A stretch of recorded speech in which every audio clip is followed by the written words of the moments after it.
As you can see, a tall, strong athlete.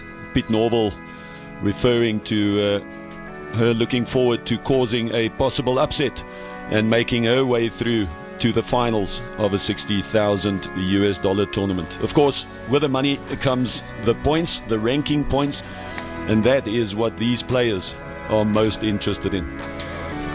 Joining me up in commentary in the hot seat, welcome upstairs, Pidi. I say hot seat, I know it was quite hot down in court there, facing the sun and the cameras, but welcome in the box. Yes, Mike, thanks, great to be here, and it is quite hot down courtside. I understand it's going to get up to 30 degrees today, and slight breeze on the court I feel coming from the top side. That could have a bit of an effect as the morning carries on. Ticks sometimes tend to get a little bit of breezy in the afternoons or late mornings, and players that will be able to handle those conditions better will have an advantage. But looking forward to a great match. Well, we are just about ready, and it's Lina Glushko, the unseeded Israeli, who's going to be serving first. We'll run you through their bios as we get into this match and give you an idea of their experiences, their rankings. Just in short, we can tell you that Lina Glushko is 22 years old, and she'll be up against the 26-year-old from Great Britain. Glushko serves.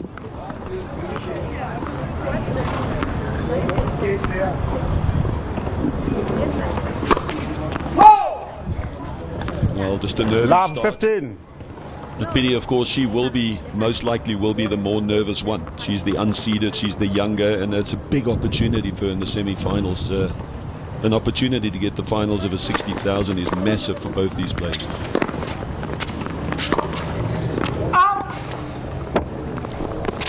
Well, that'll settle the nerves a little bit. Nice just to get one or two ground strokes off and maybe get a little freebie from your opponent's racket. These first couple of games, Pity, you just want to get through them as quickly as you can. Oh, well, there we go. That's the weapon, Pity. 30-15. Yeah, great serve by Lina Glushko. She's a nice tall girl, so you'd almost assume she'd have a strong serve like we saw there.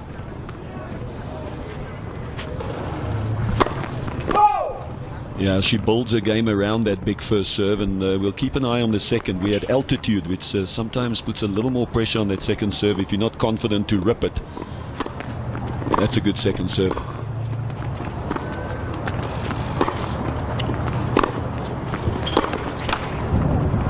Yeah, that's it.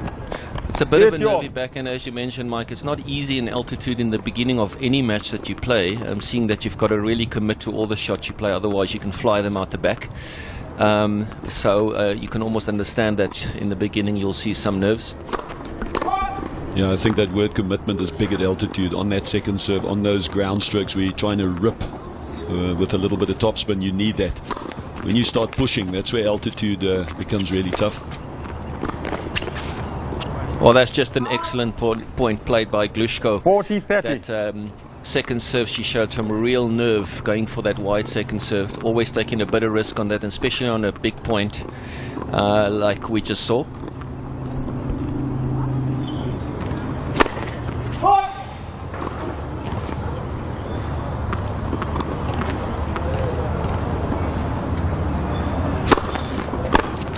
That's a superb second serve. A really goal. good second First serve game. by the young Israeli, and it's Lina Ball Glushko down, who manages to hold serve. She leads 1-love opening set. Pidi, we can just touch on these players. We did say that Yuriko, also known as Lily Miyazaki, is the more experienced. She's 26 years old. She's been around. She's played on both the WTA Tour and, of course, this ITF World Tour, which is a new setup in world tennis. But you can just see by their records that Lily has been ranked as low as 238 on the WTA world ranking. She's been in the top 200, 199 her high, and then 129 on the ITF World Tour, and has played over almost 300 matches. And that should help her a lot today, especially in the semi-final of a big tournament. Yes, it certainly will, Mike. She's experienced, and she does have an experienced coach with her as well by the name of Jeremy Bates. He was lead of the Lawn Tennis Association's women's tennis department, so she's got a lot of experience on her side. Jeremy himself, a great player. in his day. Davis Cup player, Great Britain. And of course many great results across the world in the big tournaments. Anyway, first opportunity for Miyazaki to serve.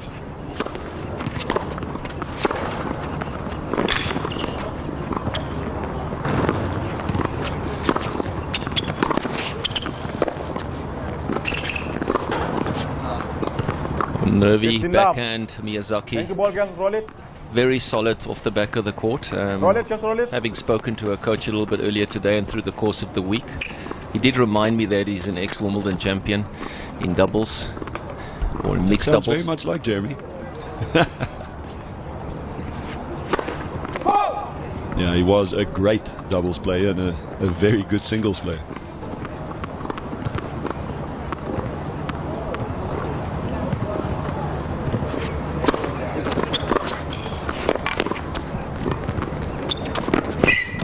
What a fantastic shot by Lena Glushko.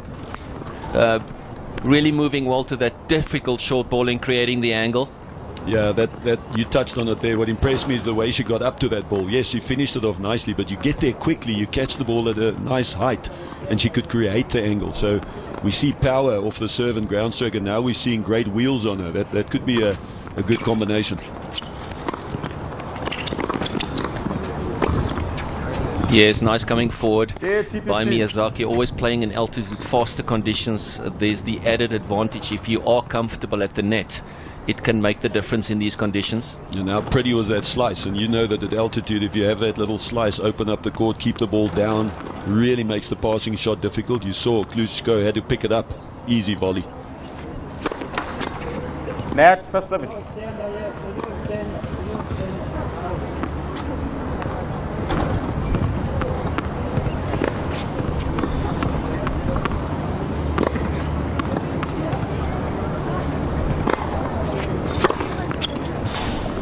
Fantastic serve 40-15. by Miyazaki.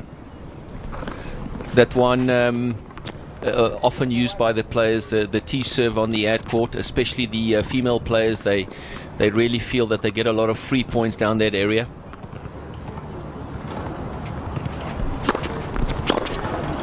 Yeah, and of course, Pidi, she backs Yeah, it up with Miyazaki. another great serve One and game ball. a very confident Balls down. Thank opening you, ball service ball. game by the number 8 seed. Roll it. But also when they come to the ad side down the tee, Roll it's it. over the lower part of the net, and they like to use that slicey serve, so it's better when you're going over the lower part of the net. It also drags the opponent into the middle of the court, which takes the angles away, so you feel like you might be better off on that first ground stroke that follows the serve. It's just a good pattern, and if you execute, wow. Love 15. Geez, that was almost out of nowhere. That happens when you get that big first coming right into your strike zone, and sometimes you do get lucky and it just goes exactly where you were hoping it for to go. Miyazaki getting a good read on that first serve.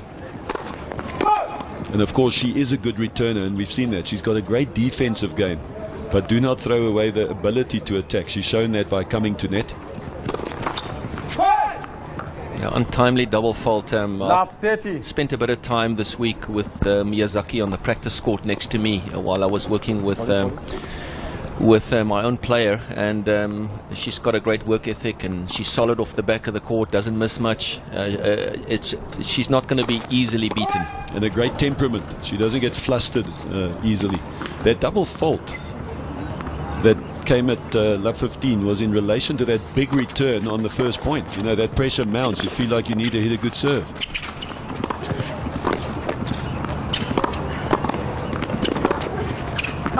Yeah, that's a great tactic coming forward. Love 40. Often when players that are not used to altitude are forced to play a passing shot, they would feel the pressure because they can often stand up and miss it long, as we just saw Lena Glushko miss that one long, and now suddenly Miyazaki's got 3 break points. Yeah, and that's Jeremy Bates on the left of your picture.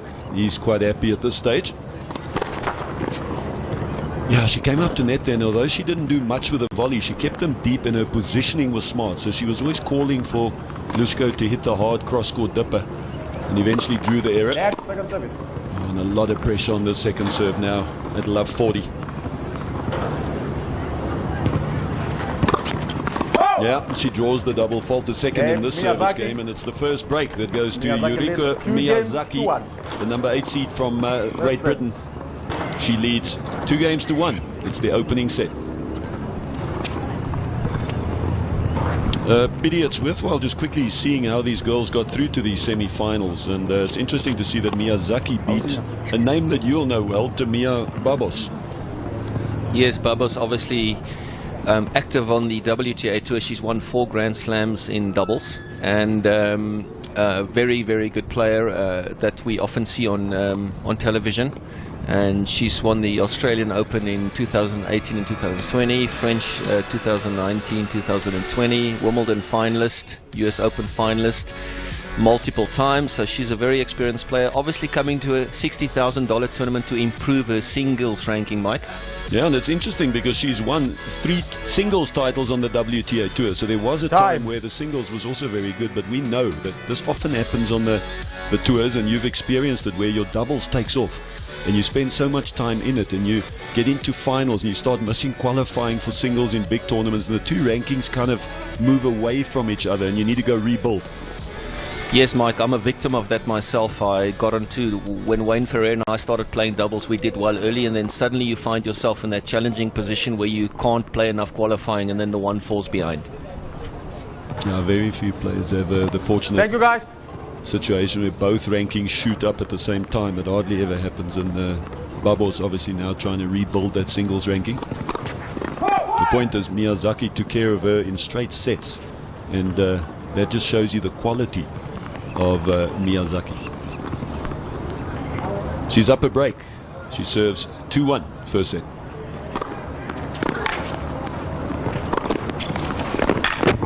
That's a really good shot, Mike. I was watching Babos play against our young protege Zoe Kruger in her first round, which was a really long match if you look at the scoreline, with Babos coming through that before she lost to Miyazaki.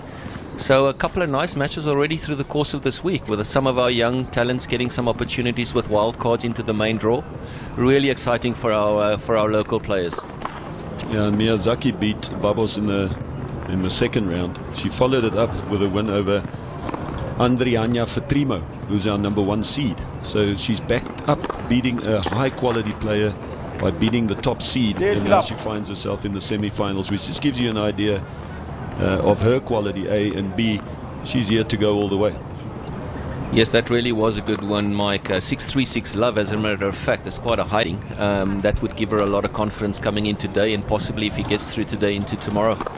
Yeah, Andriana Fatrimo has played here a lot. I've commentated on her matches at the Spring Open. I commentated the Marks Park, the Joburg Open. She's a high quality player from Madagascar, and she's solid.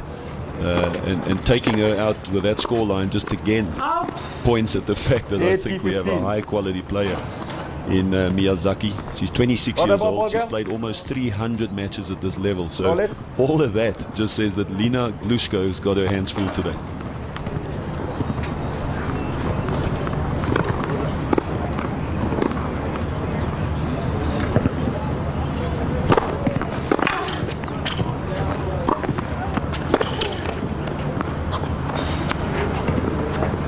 She's going to be a little unhappy with that, and not the passing shot, the approach. She pulled the approach up the middle of the court, and one of the things that I've noticed is that Miyazaki picks the shots correctly. She goes down the line when she's supposed to, and that one, she's going to be unhappy just with the execution of that approach. It was the right play, just missed her target. Another close score. Tell you, there's the power game again. That's a massive backhand down the line, and it sets up. Well, it does seem like it was just long. I see George Peary in the chair, maybe just making the call there. That sets up a game point instead of a break point. That was massive, an inch.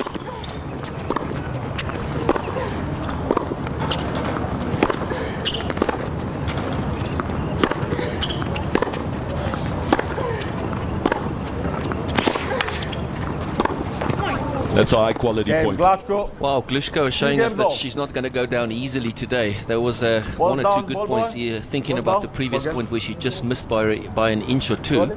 No, there we go. So there was a break point. It actually did clip the line. It was maybe just on the scoring that we got it wrong, but that backhand on 30 all actually clipped the line. So 2 big rallies from the young Israeli. They're really well done to come down after being broken to love in the previous game. That shows a lot of character for to come right back and draw the match even at 2-all.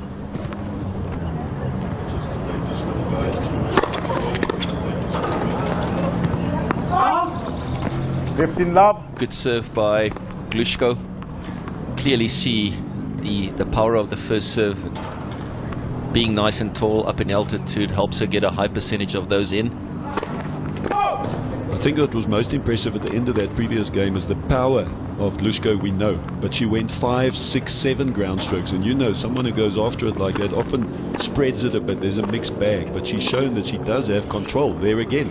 She's on a bit of a roll here where the ground strokes are hitting the target.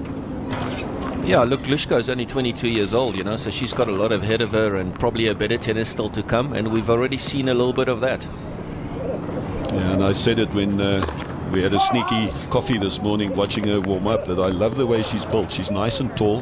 Thank you, She guys. is Players strong. are ready. She has a powerful serve. She's demonstrated that she's not afraid to hit big ground strokes. So all in all, if she puts that all together, she could be a danger against anyone. And there we go. That's exactly that kind of shot that she cannot afford to miss. And of course, on the other side of the net, you know what you're going to get. Miyazaki's not going to give you many free points. You're going to have to work hard. Good contest.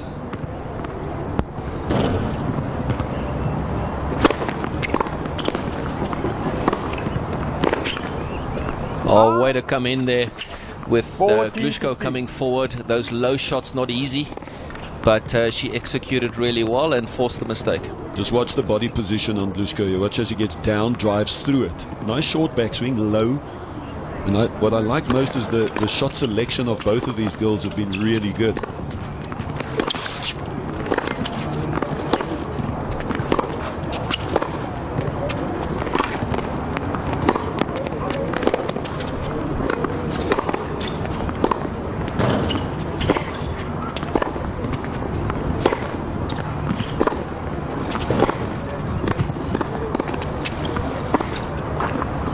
Wow, that's we can see that the 14, ladies are 13. already settling into this match, Mike, with a nice long rally. That was a 12, 13, 14-point rally. You don't often see those in a high altitude, and players really have to be on their game, especially early in the match, to be able to show us that type of quality. At this high-quality tennis the last 10 minutes, I tell you what, the other two semi-finalists are getting close to warming up. I hope they didn't see that point, because that would make them very nervous knowing what's ahead tomorrow, whoever wins this match. But high quality at this stage in the first semi-final.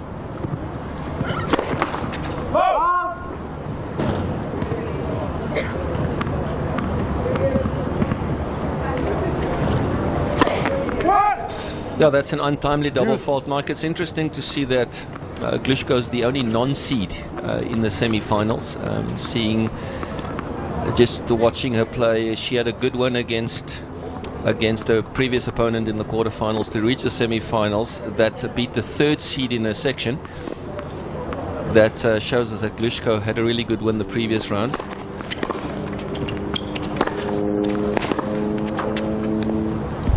Yeah, Pity, so in this instance we have the 7th Roundabout, seed thank playing you, the Morgan. 6th seed in the second semi-final, and obviously Miyazaki's our number 8 seed, which means the top 4 seeds didn't make it through to the semi-finals. And people might wonder, so why would that be? And there's two main reasons for that. One, that your ranking system is built on all surfaces around the world. So you get many clay courters that play a lot in Europe, and they build strong, and they come out to South Africa, and they don't only just get the hard courts, they get the altitude. Now you get someone who's a better hard, and you touched on it earlier, all 4 of these players list hard courts as their favorite surfaces. So no surprise that they're in the semi-finals. So that's the first reason, is that it might not be your surface with altitude. So the top seeds are leveled out a little bit with the guys who are 6, 7, 8, and even the better players that aren't seeded. And secondly, at this level of 25,000, 60,000, you got the mix of your experienced players and young, really good players who aren't ranked to their potential yet. So they're actually ahead of their ranking, if you like. And then you get a Tamia Babos, who's better than her ranking currently. So there's a whole mix in there that doesn't always reflect the exact ranking of where they are in their careers. Just makes it interesting and exciting.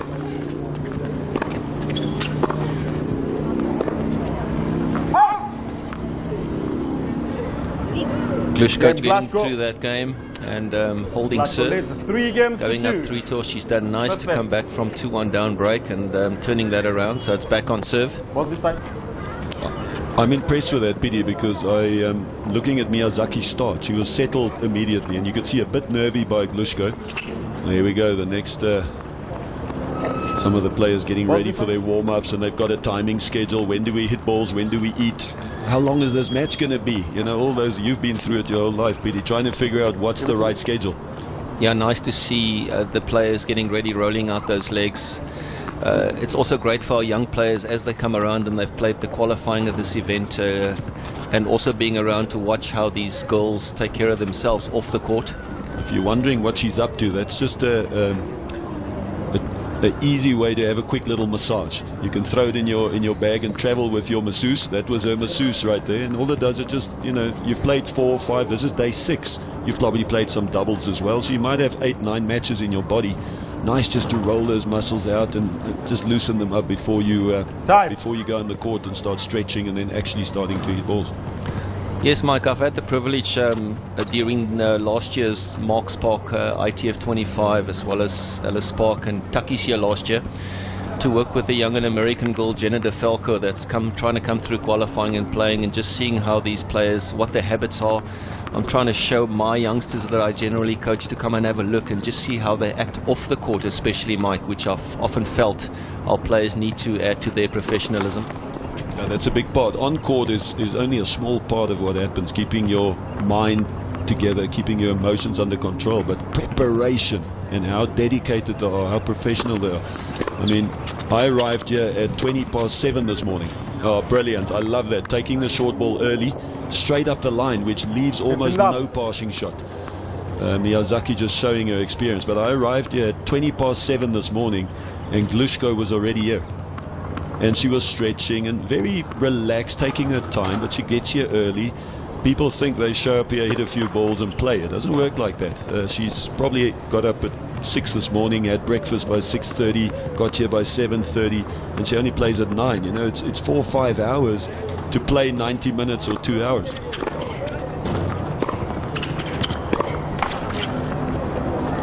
Almost got lucky with that shot sneaking over, but Miyazaki nicely in control of her service game so far.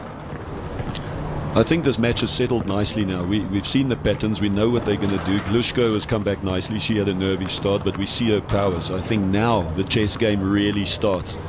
They need to start arm wrestling and pulling each other around the court. So the next 2-3 games could be very interesting.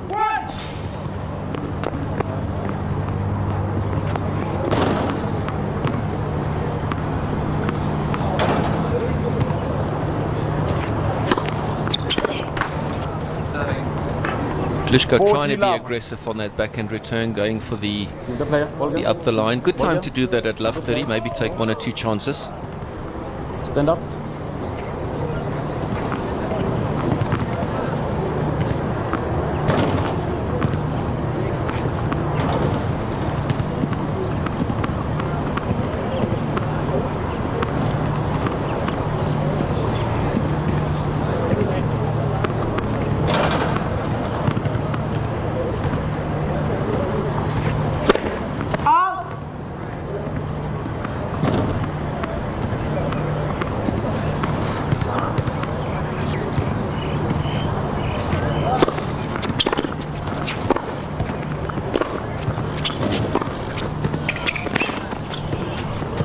Well, Mike, isn't that just out of the book of slice? I tell you what, I coached a young lady that you might know, Martina Navratilova, that kind of owned the slice. I guess with Steffi Graf, they probably go down as 2 of the better slices in the women's game. And that was a knife. And over the high part of the net, straight down the line, she absolutely stuck it. That is awesome to see. In these conditions, almost unplayable. Coming to net after a shot like that. Well, think about it. You're running to your forehand. You cannot hit that cross court. So if the net player covers the line, where do you go? Anyway, we are at 3-all. So the big question, Pidi, do you believe in the 7th game? I do. It's often important and decisive. Once once you get to that very important 7th game, I think it's just a big momentum swing whoever gets it. Yeah, a lot of people, and there you could see the Lab weakness on the 15. slice of Glushko. So nice play there by Miyazaki, low, forcing Glushko into the slides, and she's not quite at the same level when it comes to the slice. A lot of people believe that at 3-all, and we saw it, everybody has settled down. So this is where the real match starts, and as you said, the big game here is to, oh, what a serve out wide. 50 no. That is pretty. A little bit of pronation to get that out wide, and that wasn't a kicker. That was the flat one. Watch this. Little pronation. Oh, beautiful. Yeah, that's where being tall makes a huge difference. You're going slightly over the high part of the net, but with her length, she really likes that angle. What high part of the net, Biddy? When you're 2 meters tall, come on. Ask Neville Godwin, he'll tell you. Robbie Koenig, they'll tell you about the high part of the net. Yeah, Mike, it's nice that you mentioned those South African colleagues of us that are out there in the world. They're working with players, Robbie with the commentating, and Thank you, Baba. a lot of those guys make an effort to give back to our youngsters in South Africa when they come back into the country, and it's just nice to see that those guys, they've got the experience, that they bring it back home, and hopefully with tournaments like this, you know, many more youngsters will get opportunities. And further to that, we spoke earlier It's about your people like ball Avi game. Deploy, we know Wayne Ball it. Ferreira, a bunch of the people, Marianne de Swart, when South Africans go overseas, they give them a base to operate from, they assist them, they give coaching. We've seen that with many academies, the Marcus Andruskas of the world, the Grant Staffords of the world. It's just amazing to see how all, I want to say our era of players are still giving back to the South Africans around the world. Net, second service. And then there's a bunch of our colleagues that are still in South Africa that are involved in different careers as well, and a couple of us that are still involved with juniors and trying to do what we can do. But I feel that the youngsters need all the help they can get. I'm so impressed with this backhand slice, PD. I don't know, I'm getting all excited 40. here. This is phenomenal. This actually was a tougher one. She had to go inside out on it. And again, just watch the skill of sticking this on the inside out. Look at that. Once, and then she goes in the corner. And what I like is the Yannick Noah sneak. She didn't approach. She hit a normal ground stroke, saw the effectiveness, and then snuck in for an easy volley. Oh, very experienced play. This is big. Break point, 3-4.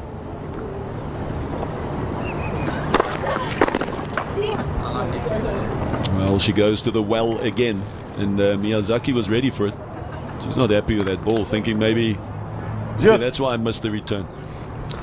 Just for the viewer on the rule, if the ball does break on that serve and the opponent takes the ball, they would have to replay the point. She probably just felt that there was a funny sound when she struck it, so and we did it as well. When you hear that funny sound, you'll just go check and make sure that there's pressure in that ball. In that case, she was happy.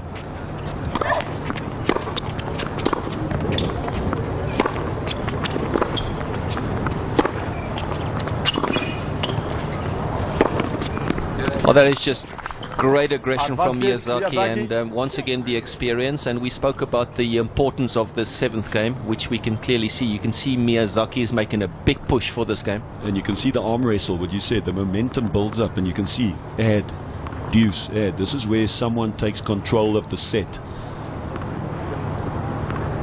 Where does she go in the big one now?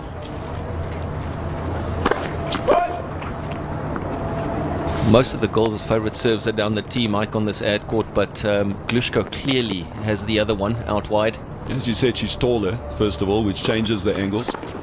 Oh, she just clipped the top of the net to throw that wide. I guess the question that I have so far, and this is watching almost 7 games of Miyazaki, is that why isn't she ranked a lot higher in the world, Pity? We've seen the variety in her ground strokes. We've seen a decent serve for a shorter girl. We've seen great returns. She moves very well. She seems under control mentally. So where she comes to net very comfortably.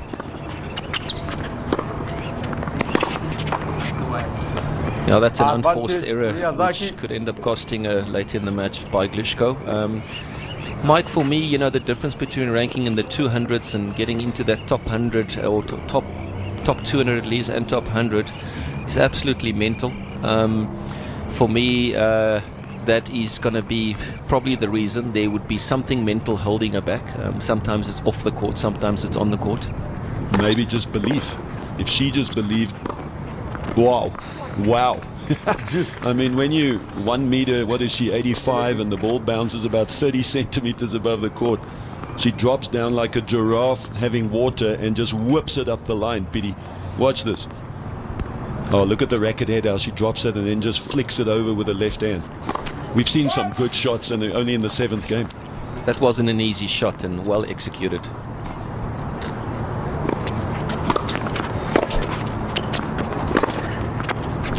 Following up with another huge forehand cross court and really fighting hard as well to just knowing the importance of this big 7th game, as we mentioned before. We've those people that don't believe in the 7th game, stick with us here. We try to explain when this game started. This is where you fight for momentum, and I think they heard us and they're putting on a show. This is the 5th advantage. Of course, there were 3 break points already, and now a couple of game points. This is the 2nd opportunity for Glushko. What a return. What a return. So much depth, and that's what most players try to do on the return of service. Just jump on it early and try to hit it through the court. Robbie Cooney's famous comment, depth and pace, a deadly cocktail.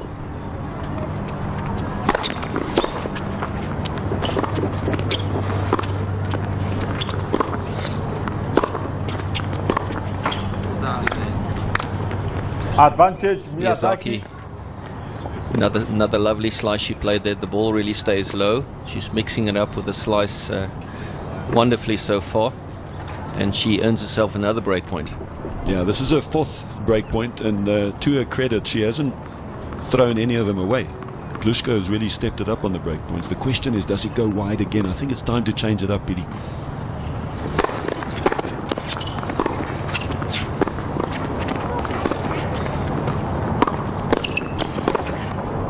Yeah, just the absolute weapon of coming in on a low shot in high altitude. It makes that passing shot, especially on a big point, extremely difficult. Miyazaki doing great to get our first break of serve.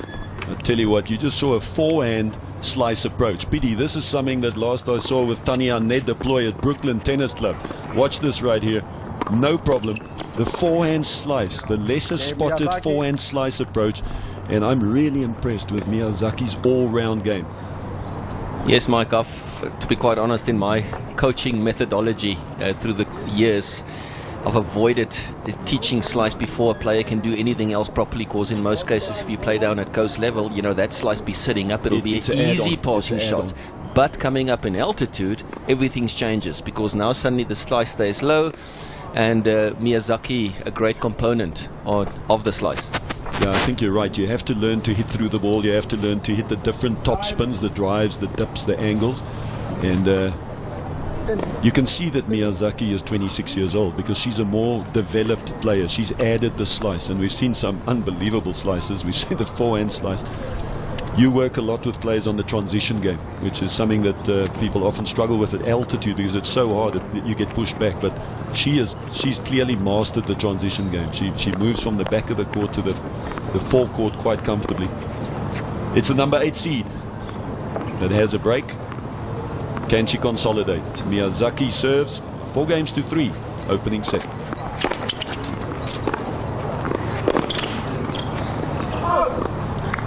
Another great point moving forward into the court. Miyazaki finding it quite important to come forward, doing more so than Glushko, and obviously getting the benefits of it. Miyazaki, we can see she's a great all-round player. She can do a little bit of everything. Yeah, as you know, Pidi, I coached 90% of my coaching career was with ladies. For several reasons. Didn't want to deal with you guys crap and your egos, and they actually listen. But I'm really impressed with the quality of what I'm seeing at a $60,000 level here. These two girls at altitude. I've commentated many international events where the consistency isn't what you'd expect it to be because of altitude, and we understand it. These girls are playing at a very high level, and this is week 1. What are they going to do next week? Very impressive.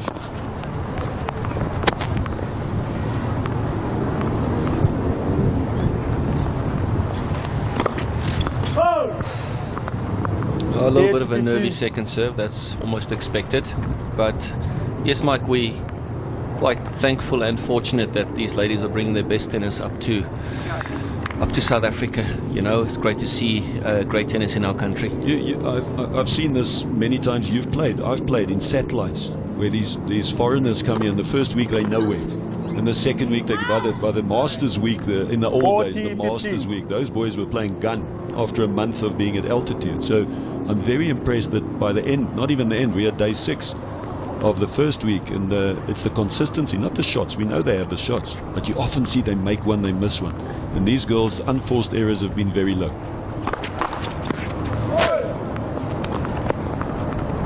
Yeah, Miyazaki here would love to close this out and consolidate that break. You just saw that second serve shooting through on Gluchko. She's that's 5 games to 3. struggling to get down to the ball when it does shoot through on her, like we just saw that on that second serve, just a bit later reacting. And it's quite typical of a tall, strong, when the ball shoots, to stay low, get yourself in a position. Working with Mary Pierce, I said to you before we went on air that she reminds me a little bit of a young Mary in size and shape, and that's a hard part for those strong players and tall players, is to always be down when the ball comes through on you.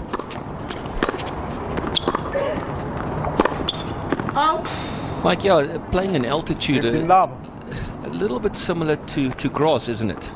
Because often our courts allows the balls to shoot through. When you're at Wimbledon or the grass court tournaments, your whole base needs to be very, very low on all your shots. Yeah, I want to say Wimbledon before 2000. You know, when you had Leighton Hewitt and Albanian in the final, you knew something had changed. And that's with all due respect to two very good tennis players. But you know that Christo van Rensburg would show up every year at Wimbledon, and Hout hadn't won too many matches, but trust me, he'll be in the 4th round on Monday at Wimbledon because of the low bounce and the way the grass reacted. I know you loved getting out on the singles court when the grass season came around, and you figured you could beat just about anyone on grass. So things have changed a little bit. The baseliners have a much better chance on the grass these days, the way they've set up the grass courts. But you're right, the old grass played a lot like altitude, and maybe you'll know, get into one of those small French towns and those indoor winter courts, same thing. 30-15. Yes, Mike, just for the viewer, yeah, towards the middle of the 90s, end of the 90s, which was my era, they started cutting the grass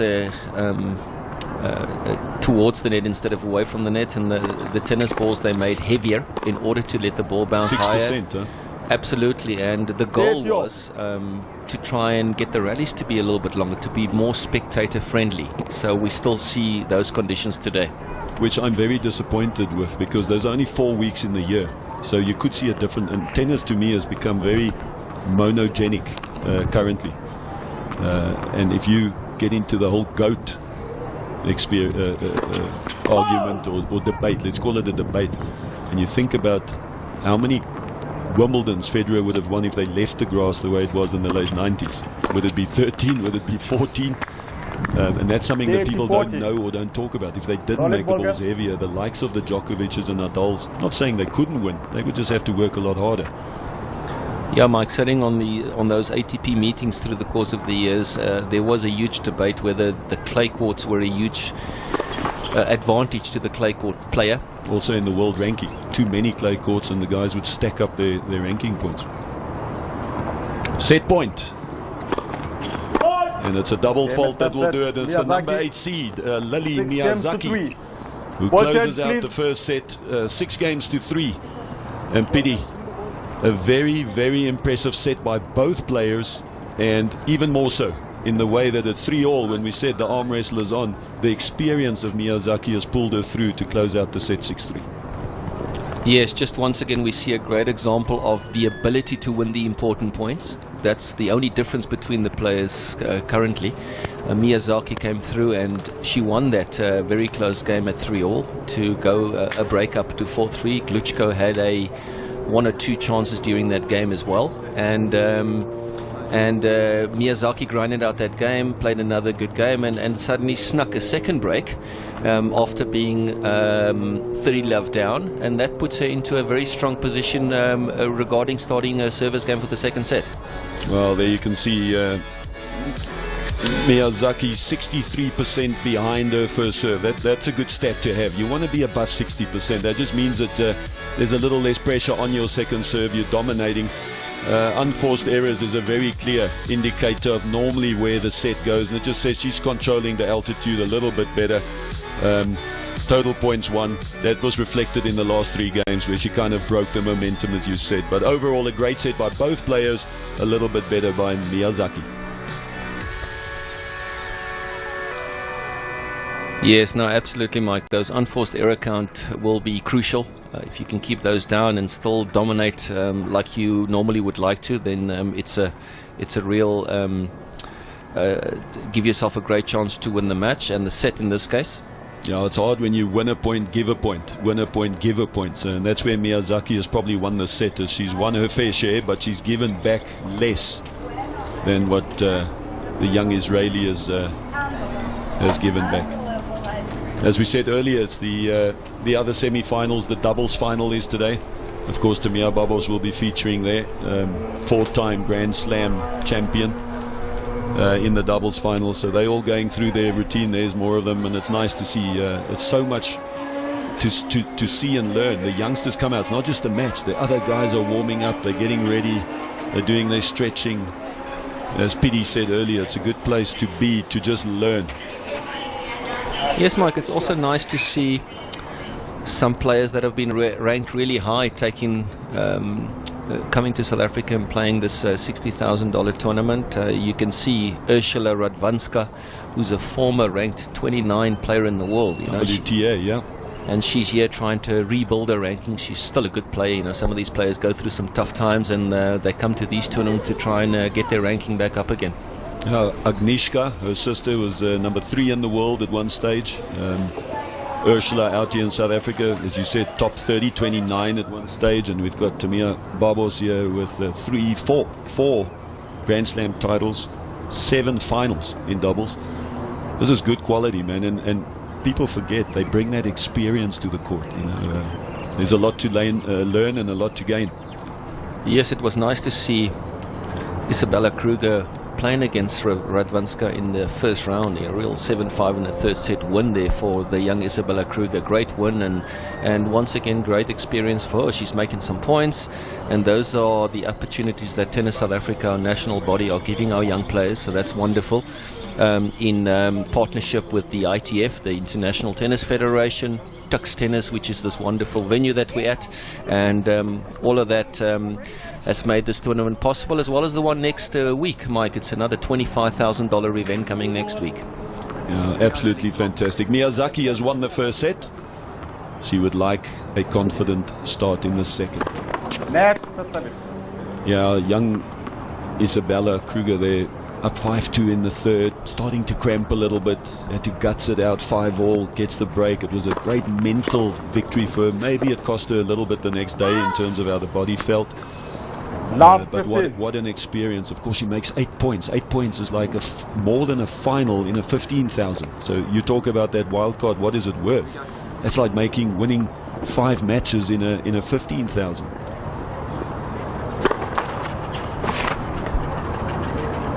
Well, Miyazaki needs to focus early here. What boy? Move it. Just make sure that she doesn't get into a soft start. You know what it's like after you've played 9 holes, Biddy, and you go to the halfway house. You have a little something to eat. You come out the 10th and 11th, you're useless, man.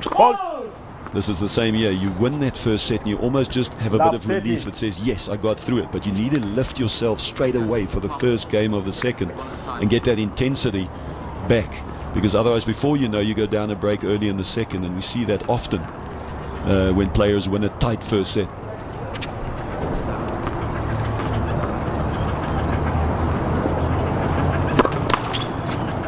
On the flip side, we saw Glutschka go to the bathroom, take a comfort break, just slow things down, get her mind settled. She's come out, she's up love 30 straight away. Yes, Mike. Often a bit of sportsmanship by the 14. players when they feel that they need to try and swing some momentum. They'll take that bathroom break. Just slow things down a little bit. So far it's worked for her. Love 40 straight off the bat. Of course, still needs to be converted. And you know that Miyazaki's not going to make it easy for her, but this is the start that she would want. She'd want to get up early in the second. She wants to impose herself on the number 8 seed.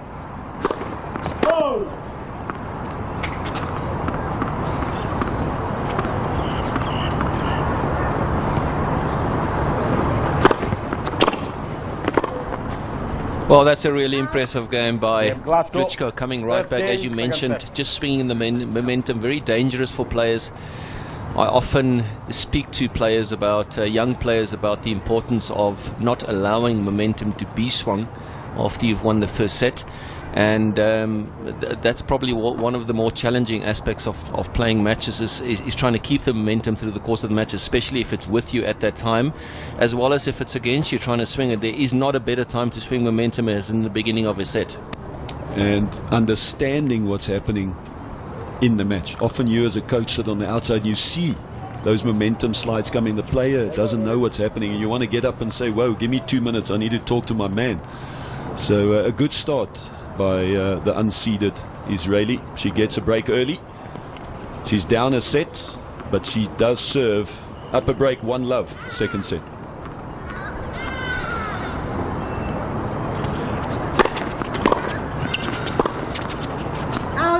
Of course, PD, we always talk about that you've only broken serve after you've held. So she's done the first part of it. Now, can she? And that's a very soft first point.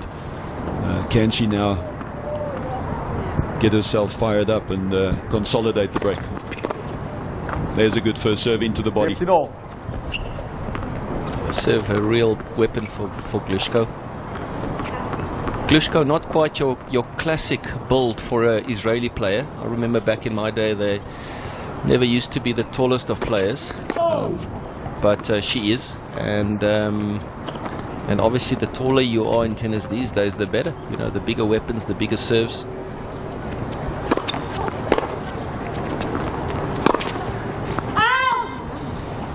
That's 2 unforced 15, errors in 30. the first 3 Thank points, you. and that's not what she's looking for. Still has an opportunity, obviously, to come back in this game, but she doesn't want to give back the break. You don't want to, you know, mentally give your opponent hope. You want to keep the foot on the accelerator. Wow, that's a big serve, and that's the one we speak about. We do not often see that inside-out, ad-court, wide serve. Klitschko executes this better than I've seen. Her pronation is so strong. You often see that ladies struggle with that and they come around the outside of the ball. So it's a slicey kind of serve. She manages to get I almost want to say the Boris Becker. You always saw those photos of him finishing with that racket facing the outside of the court. But that just proved if you can hit the outside corner the way she did with a flat serve, she has a skill there. Yeah, Boris being in the news recently for not the best of media coverage. Yeah, Boris through the years has managed to do that somehow. I do feel for him when they mentioned about his trophies being lost. With my silver medal from the Olympics, Mike, I honestly do not know where it is. With you know, moving houses a couple of times, so I do feel for him. Yeah, he's got some serious memorabilia there. Who knows? We know the tax issues that he had, or accusations of tax issues. And look, one of the great champions of our sport. Brought a lot of entertainment and excitement. I often still find myself watching some of those classic matches with Becker involved.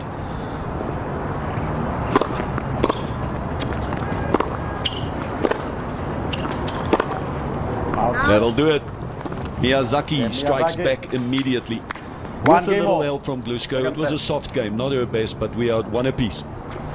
It's always the challenge to stay down in altitude. You clearly saw her standing up on that forehand and it just flies off your racket.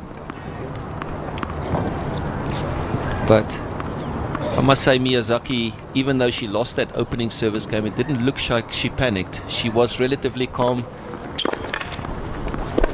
There's a bit of luck there, She'll take it. I think she knew that first game was her softest game of the match. So there's no reason to panic. It was me that helped Glushko. Yes, she had 1 or 2 shots, but I helped her. And she feels if I step it up, get my mind going again, you know, I can sway. And then she strikes back with the help of her opponent again.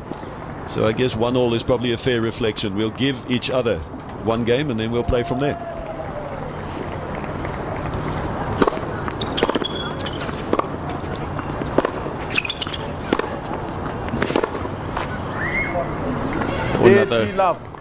Don't want to call it almost a lazy forehand by Glushko, not getting the body into the right position. It was a pretty average shot from Miyazaki, normal rally ball, but didn't quite get herself down for that ball.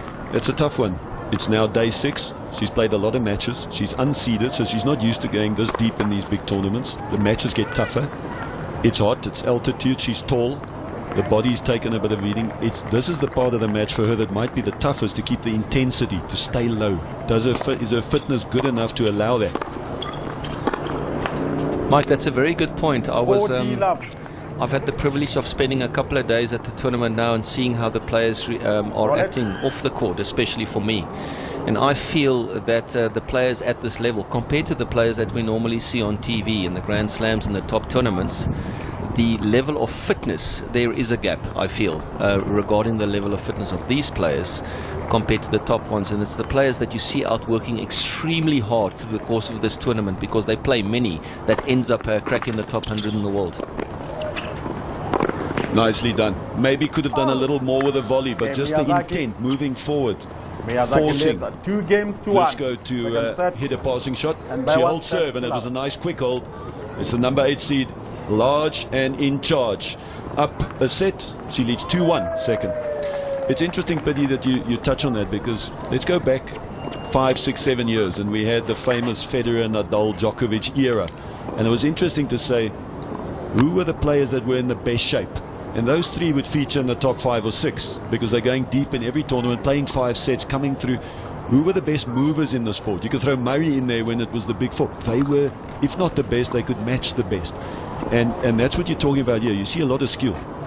But those other areas, are they up there at the level where they're aspiring to be? I don't think so. And that's what you're touching on, that there is still space for improvement, but it's not about hitting a forehand. Yeah, Mike, movement is everything in our sport, and the better you move, the better you play. Like you mentioned, those more often than not, your number 1, 2, 3, 4, 5 in the world will always be the number 1, 2, 3, 5 in the world movers.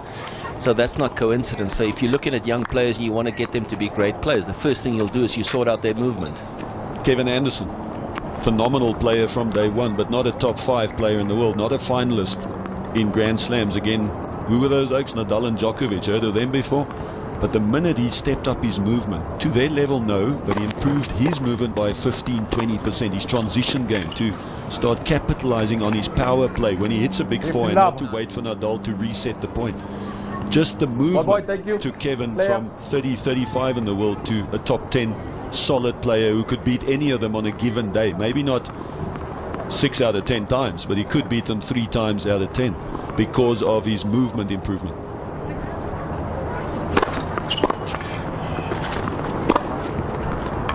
What a return there. What a return. Yes, she loses the point, but how's this for agility? This serve's coming in at high pace. Watch this, folks. Oh, look at that. It's all that physio ball work, Pidi, paying off.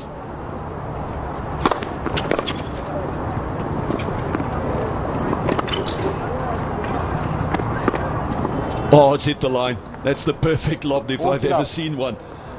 She's hit the back half of the line. Yeah, it's a... Look at Miyazaki's smile. Yeah, it's a great shot off that miss hit. You'd think that miss hit would... Watch the sneak. Watch the sneak. Brilliant move to net. She's in good position. Decides this is long. It catches the back of the line.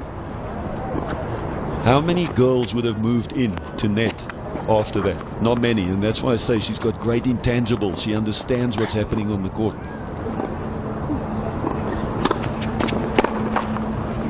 Game Glasgow, Balls down. Other side. 2 games all. This was an important hold for the young Israeli, just to get her confidence up after the poor first service game. She holds confidently, and it's 2 apiece.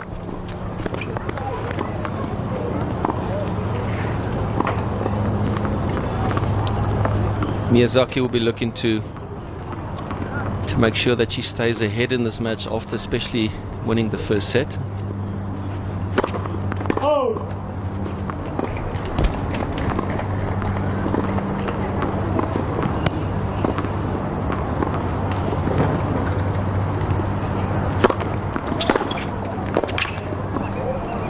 Great return by Glushko, just stepping up, taking the advantage of a second serve. She's trying to apply some pressure early on to get Miyazaki to doubt her serve, especially the second, but executing beautifully that time.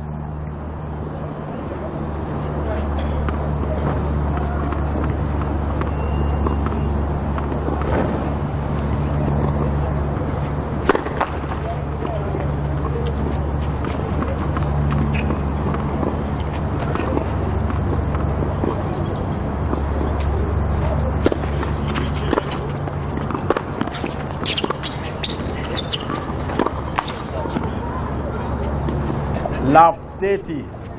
All the balls.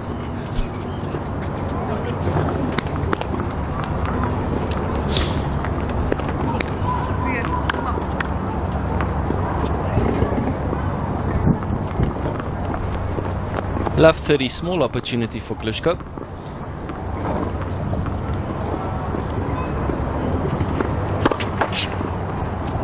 Now that toss just getting way left on her, and she wasn't planning a kick serve. That's where the problem is. If she was planning a kick serve, she would have been ready for it, but the toss went way left on her. Good second serve. Yeah, very good. Also, 15 important 30. point. You're looking at Love 30-second serve. That's always a pressure situation for the server to be in. But she went for it and made it, and got the benefit. Nice slice serve out wide, and she'll get the benefit of the skid through the court, and just catching Glushko a fraction late. Yeah, good couple of points back to back, and again good footwork. The serve was good, the return was decent, but what I like is Miyazaki got inside the baseline and just took the ball early. Watch this, not trying to fire it, but watch the early take. Move my opponent quickly. Glushko clearly not happy with that call. Was very close. Often the difference between a ball just clipping the line and being long is it's just a millimeter, so difficult for the naked eye to pick it up. It was interesting with Hawkeye's introduction several years ago that how many of the players then realized that they are wrong in their assessment, because Hawkeye proved that the umpires are right 99% of the time, and the players, yes, they do miss, they're human, but players think that they're getting worked over more often than what TV proved over time.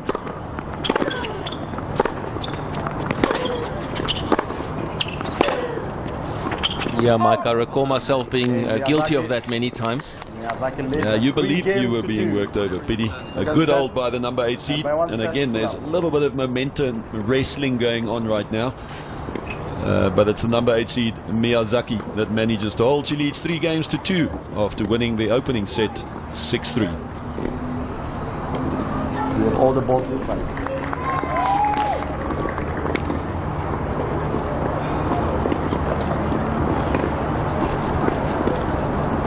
Yes, Mike, such a wonderful venue out at Tux, where we've got great weather. Often these players are playing all over the world, and you know, the weather they're playing, it's not always perfect out there in Europe, in the east sometimes, but often here in high altitude Pretoria, Johannesburg, we are privileged to often have perfect weather, and the players do really appreciate that.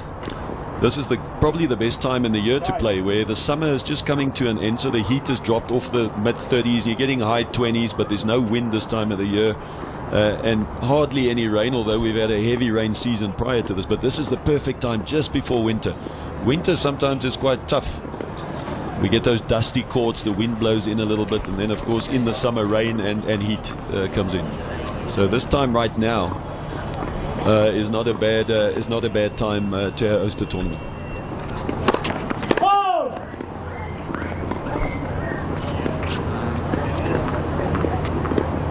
The important service game here for Gluchko. Wants to keep pace with Miyazaki. Oh, she's made that cross-court backhand, nicking the line. Miyazaki pressuring her by moving forward, but she finds the angle. Yes, Miyazaki going forward there nicely, and it takes a good passing shot to get by her. All credit to Gluchko for making that. Yeah, that's the type of pass that you give to your opponent. You don't want to give her the easy down the line. She's got to work hard to drag it cross-court and get it down before it goes into the doubles alley. So a good passing shot that time around.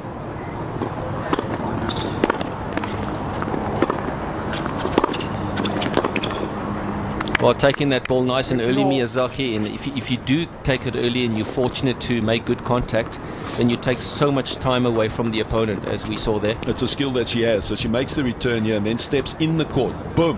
1 yard inside, and that just takes so much time away from Gluchko's preparation. You just sense that Miyazaki's starting to build pressure. Slowly, it's coming. Yeah, just with that building pressure, the previous point, that often gets players to feel that they got to do a bit more on the next point, and as we saw there, that resulted in a double fault. Yeah, and it was the pressure misses the first serve and a poor toss on the second serve, and she went for it, had to open up to get to the ball and hardly any chance to drag it down. And a big point right now, 15-30. She responds.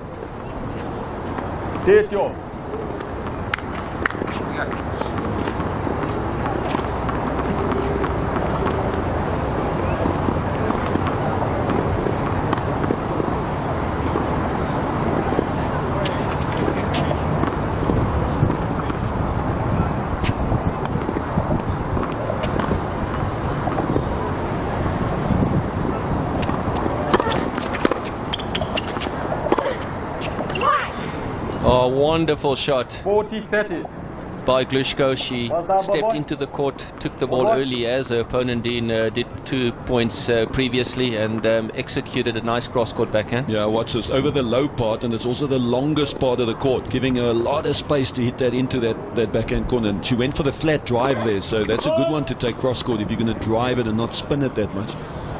She saw the gap, she nailed it. An opportunity to square things at 3-all. Oh, that's a great hold by Gluchko. Getting back to that same situation we were in the previous set. We were also at 3-all before Miyazaki grinded out a tough seventh game and went on to win the set 6-3. So possibly this could be decisive again. You never know, but it is possible. Well, we're going to test that seventh game theory and see. It worked in the first set. Let's see how we go this time around. Yeah, you could sense that Miyazaki was starting to build pressure, and then Gluchko responding nicely with a big first serve, and then of course that kick serve. The last point was a quality second serve, kicking it, and Miyazaki not being able to get around it, just pushed it into the doubles alley.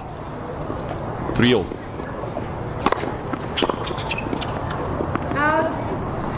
Big first serve there, good first serve.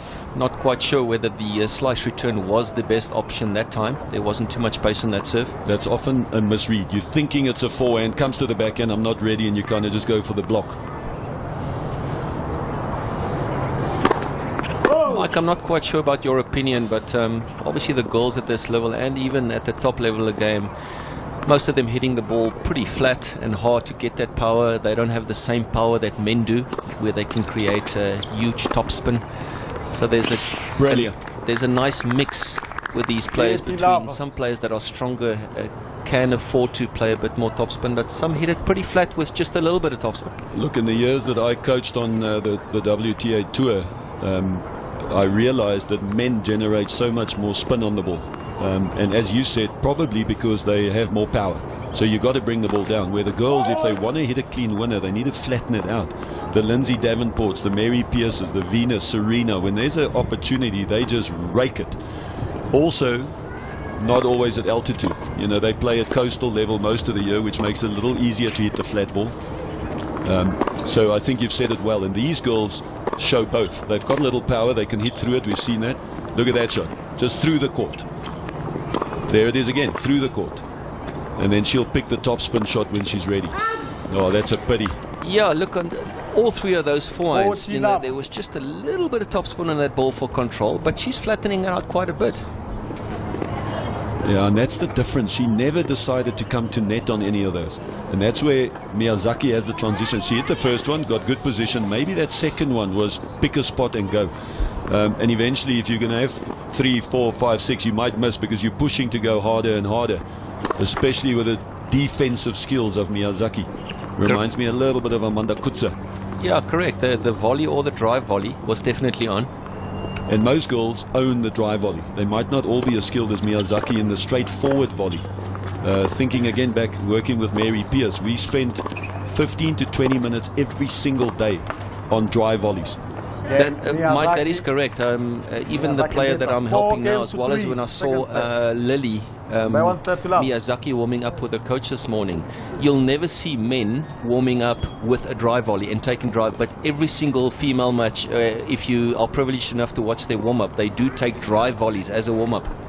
And that's where I think that Lushko right now, if I watch her overall game, her transition game is weak, I'd say. And maybe because she's not the most natural volleyer, but that swinging volley she could have used several times, which is just a ground stroke that you hit out of the air and you just need confidence on it. So that's why most girls practice it. And I believe an essential part of what you need to be a successful WTA tennis professional. Just taking a look at the stats, we 4-3 through the second set, and again it's Miyazaki's numbers off her first serve that is impressive. So when she lands the first serve, she's pretty much in control. The unforced error count again just proving that Glushko's working a little bit harder. She's winning a lot of points, but she's also handing a few freebies in there.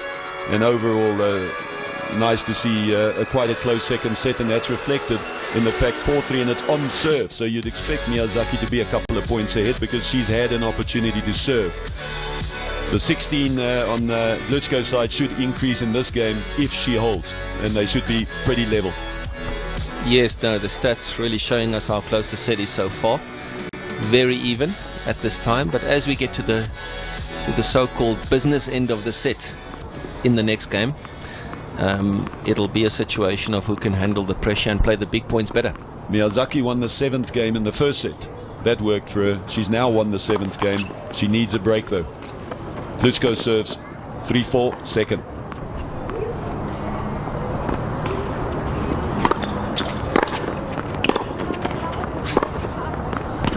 Oh, fantastic shot by Miyazaki, taking it early, just deciding to take a bit of risk and getting all the benefit from the risk. So watch this. The shot is brilliant. We know that, but watch after she hits it. Watch.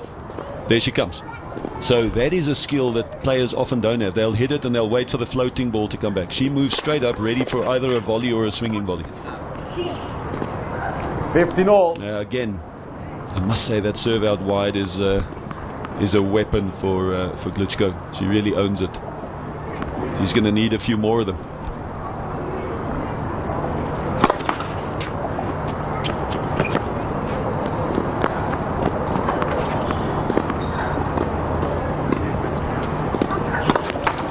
Net second service. That's a big break. Getting the late court, getting another chance. You would definitely not want to be going down 15-30.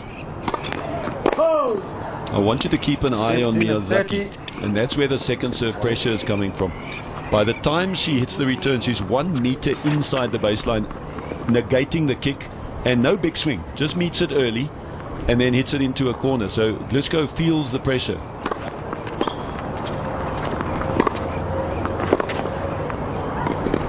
Yeah, just trying that little slice return to be sure that maybe trying to get it to stay low, but unfortunately for her, Glushko just handling it quite well that time and putting her under pressure. 30-all, big point. Important first serve and a good one. 40-30. You can see Miyazaki there just jammed a little bit, so it was coming into the backhand and just almost became a body serve by the time the return was hit.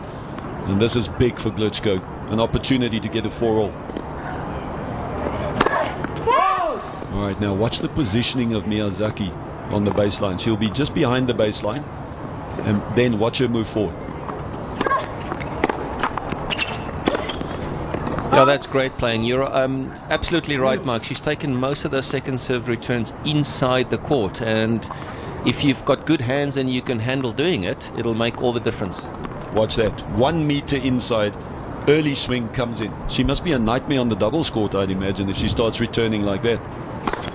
All right, and again, she will put pressure on her. She'll start just behind the baseline. Now watch her move forward. She'll be inside the baseline when she takes this. Great footwork. That is really good. I tell you, any coach, any player could watch Miyazaki, and that would be one you'd like to copy.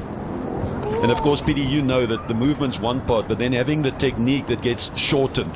She's giving herself, watch this, short swing, meets it out in front, and now the feet can move. Yeah, it's textbook, Mike.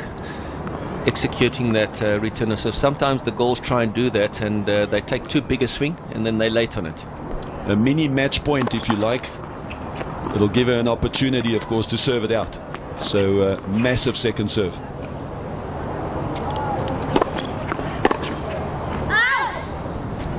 That would go down as a huge opportunity lost. Not doing it on purpose, obviously, but getting slightly jammed, and also she was late. The backswing was a lot bigger, PD. It was like she was going to hit a clean winner instead of saying, let's just do what I've been doing, put the pressure on, take it early, like that. Well, she's going to get another opportunity. Advantage, Miyazaki. I'll tell you what, if I was Miyazaki, I'd shut down the wide serve, ace me down the tee. Challenge her to beat you with her second best first serve. Don't give her her best one. Yes, absolutely. Great strategy to just lean towards the opponent's favorite serve. Almost show her that I'm closing this one down. Oh! She goes up the tee, doesn't make it. Now let's see if she corrects this return. Takes a smaller swing, don't go too big because it's a break point. Wow. And she did just that, made the return, but well done to Glitch for stepping in and taking it early, going for the up the line shot. And Miyazaki's going to be okay with this, because look at the shot. It's an inside out off a low ball that she darted down, and there's risks to that. She pulled it off. Well done, back to deuce. As a returner, when there's a break point, you want to feel like you put your stuff on the table. You don't just want to give it to her. So I think Miyazaki would be happy with her efforts there. Not so on the first break point.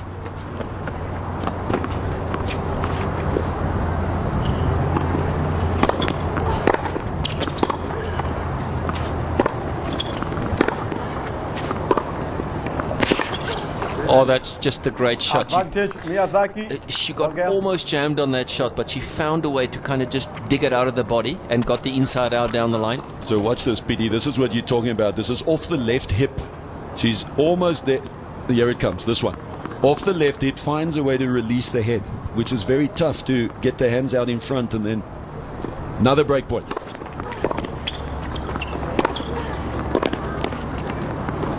Tell you what, Luchko stepped up on 3 break points, man. Those are quality points.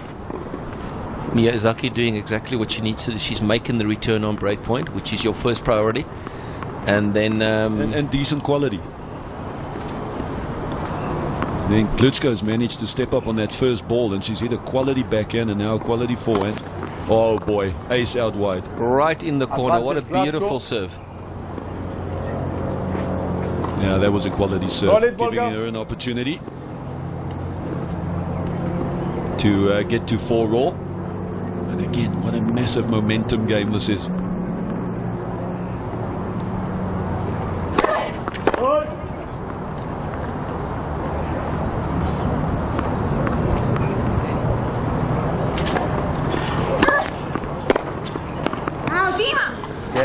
That's Glitschko having in there, winning that game. Mike, more often than not, if you have, it doesn't matter if it's 3 all or 4-3, when you have that long game, and the person that can manage to grind out that game, it just means a lot to them mentally going into the rest of the set, you know, and well done to Glitschko for this time to be the person that wins that long game. So right now, think about their mental states. Miyazaki's going, I'm serving 4 all, I should have been 5-3, or could have. Don't cock up this one. Make sure you focus. On the other side, Glushko says, I come out of there, I'm up, I'm feeling now I'm going to break. So there's a big mental shift after saving those break points. 15 love.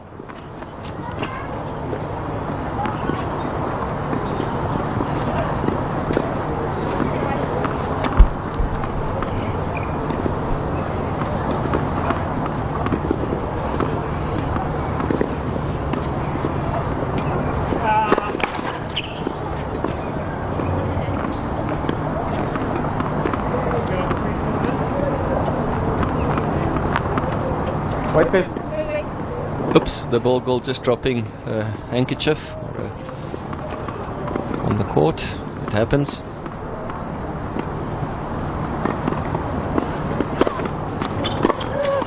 Oh, wow. Well, that is a difficult shot to execute, Mike, and she did it beautifully. I think that was a perfect example of a shorter server hitting a kick serve to a taller girl, and she managed to get on top of it. A few games ago we saw the reverse, and Miyazaki couldn't get it. She hit it into the doubles alley, and it's just getting it above your hitting zone. And that one, she managed to just get it on the top of the hitting zone.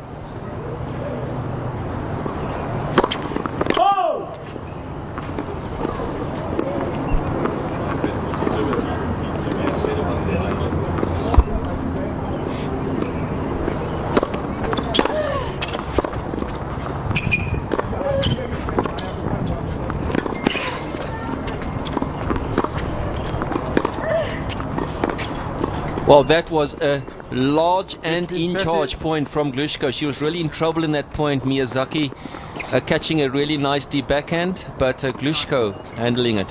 Glushko showing a little bit of defensive skill there, because there were two great ground strokes by Miyazaki, and she managed not just to get them back in court, got them back with decent depth, kept her in the point, and 15-30 is a huge opportunity for Glushko. And the second serve, does she now go wide again? She just got drilled up the line 2 points ago. What does she do? Does she take it up the tee and take the angle away?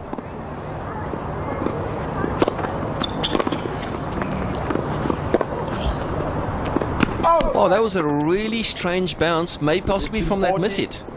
Absolute miss hit, Biddy. Caught the frame. The second serve was actually a very good one, and it kicked so wide that it caught the frame. You can see she's coming across it, and look at that bounce. That was the googly. Absolutely, and it gives her two huge opportunities to get the break. Double break point, Glushko. Tell you what, rest in peace. Shane Warne would have been proud of that one, Biddy. Out. Oh, called from the chair. That is a big call. Game Glasgow. Called from the chair. But I must say, looking at Miyazaki's body seconds. language, she's not fighting it. Miyazaki.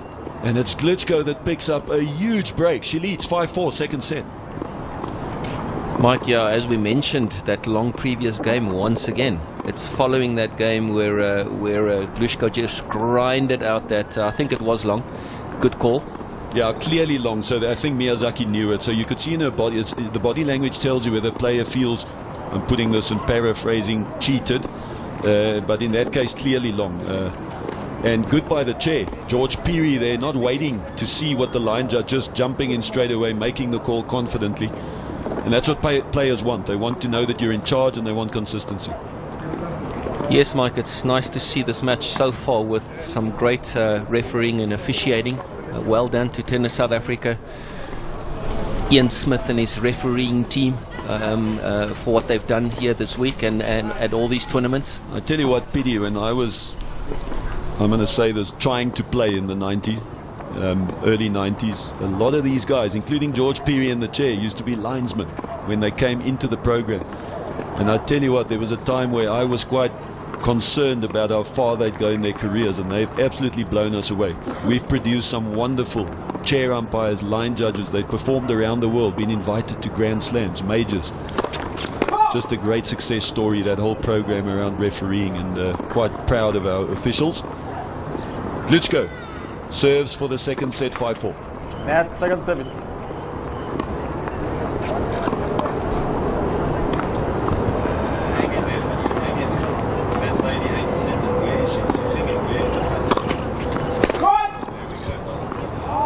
Just long on that second serve. Lab 15. Glushko trying to serve out this game. Not the best of starts, but she'll try and rectify the mistake she's made. Such a different mental state trying to serve it out now. You were so loose breaking, now you go, I got to hold serve. This is an opportunity. And mentally just tough. Oh, that's a freebie. That is a real unforced error by Miyazaki. She looked like she was in control of that rally until she made that unforced error out of nowhere. Watch the Glitchko forehand. That's a this one coming up here is a very nervy, don't miss, just rolls it mid-court. And an opportunity for Miyazaki to take control. So unfortunately an opportunity gone by, 15-all.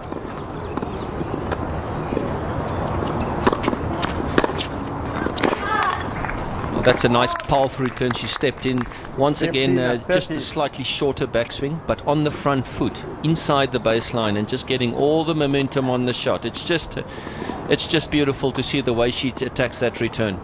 Now this is where Glitchko, and obviously they're learning, but the body serve, second serve, when someone is stepping inside the baseline, you almost want to serve straight at him, because what they have to do then is before going forward, you need to go left or right. So that just holds your momentum, buys you a half a meter that they can't rush you. So Glitchko's not quite picking up on that yet. Yes, Mike, as you mentioned, when I was working with my player a couple of days ago, and I was telling her how important the body serve is up in altitude for that very reason. Specifically at altitude, because it just rushes you a little bit more. And these players that are used to, as Miyazaki, she just goes forward because it's a backhand or a forehand. But if you start serving at the body, she's got to consider, do I need to make space or can I go forward? So two big break points for the number 8 seed. This would put her right back in the driving seat and probably have the momentum as well.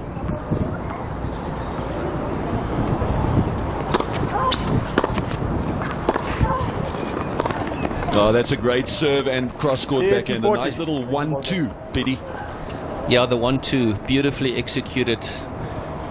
All players trying to be nice and aggressive on that play. That time it was essential for Glitchko to try and pull it off, and she did. Well done to her, but she's still facing another break point. Yeah, again, if I was Miyazaki, I'm shutting down the wide serve here. I'm forcing her to go up the tee.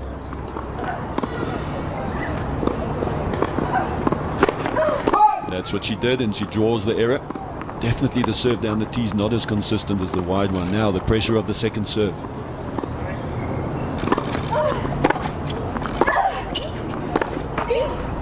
Well, she kind of pushed in that second serve, got lucky, made it, but Miyazaki on it again. That first ground stroke backhand here is a quality shot. She's under pressure. This is coming in fast. She gets down low, gets decent depth and draws the error. I tell you what, there was a tough defensive backhand off the baseline. Back to deuce.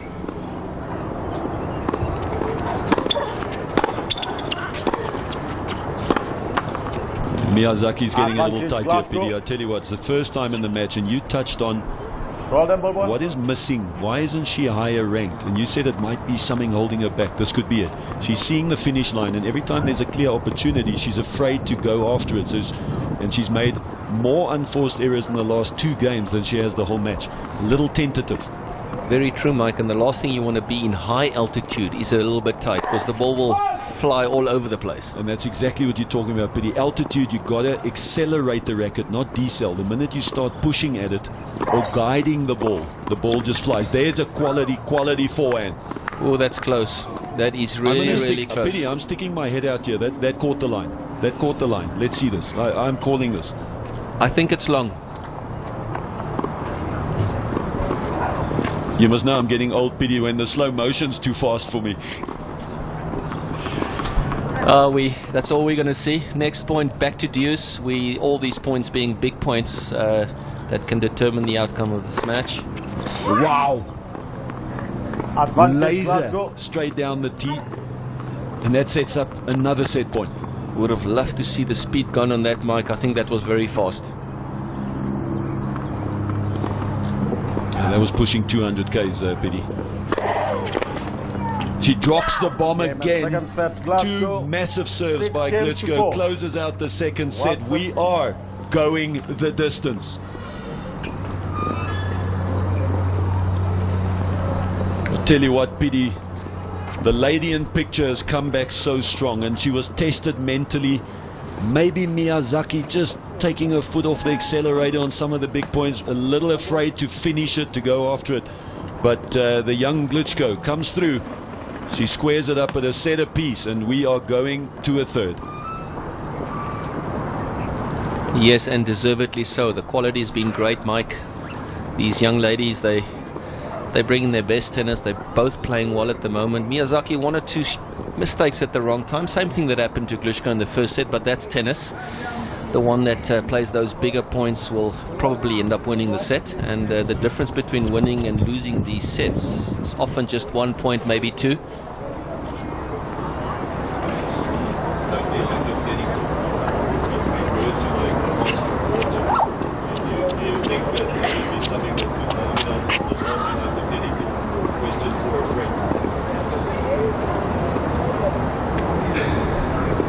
So, Pidi, this now gets very interesting. Obviously, all the years of coaching, you find patterns. You see patterns, and they don't always play that, but 7 out of 10 go that way. And you often see the player who's lost the first set feels they have less to lose. They free up a little bit. They come through strong, they win the second. The minute they sit down at a set all, they go, I'm back in this. I could win this match. And that thought sometimes just takes you back a bit. And you often see the person who won the first set come through quite strong, because they have the same amount to lose. Where in the second set you kind of say, well, I've lost the first set, let me loosen up and have a go here. So it'll be interesting to see if Glitschko now loses the freedom to play, or does she run with the momentum. It's a big third set. There's a spot in the final up for grabs. It's a $60,000 US tournament with points to match. Miyazaki serves third set.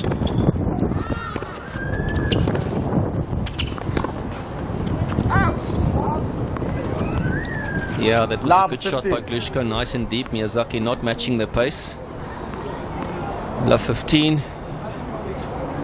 This first game or two could be decisive on who carries the momentum through the latter part of this match, or the set. Final set all to play for.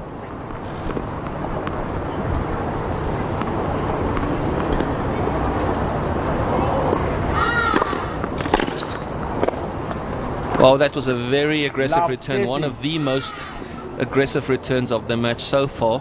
Ball girl, player. Glitschko looking to apply pressure on Miyazaki, and doing just that. She's got 15 all. I think it's love 30. I'm going. Apologies there for the scoreline. Love 30 it is. We saw a miss by Miyazaki on the first point, and then that powerful play. Oh my word, and we touched on this. 40. The momentum is running. Love 40, Pidi. What a way for the unseeded Israeli to start the third. Wow, she's been impressive. Especially the last 3 or 4 games.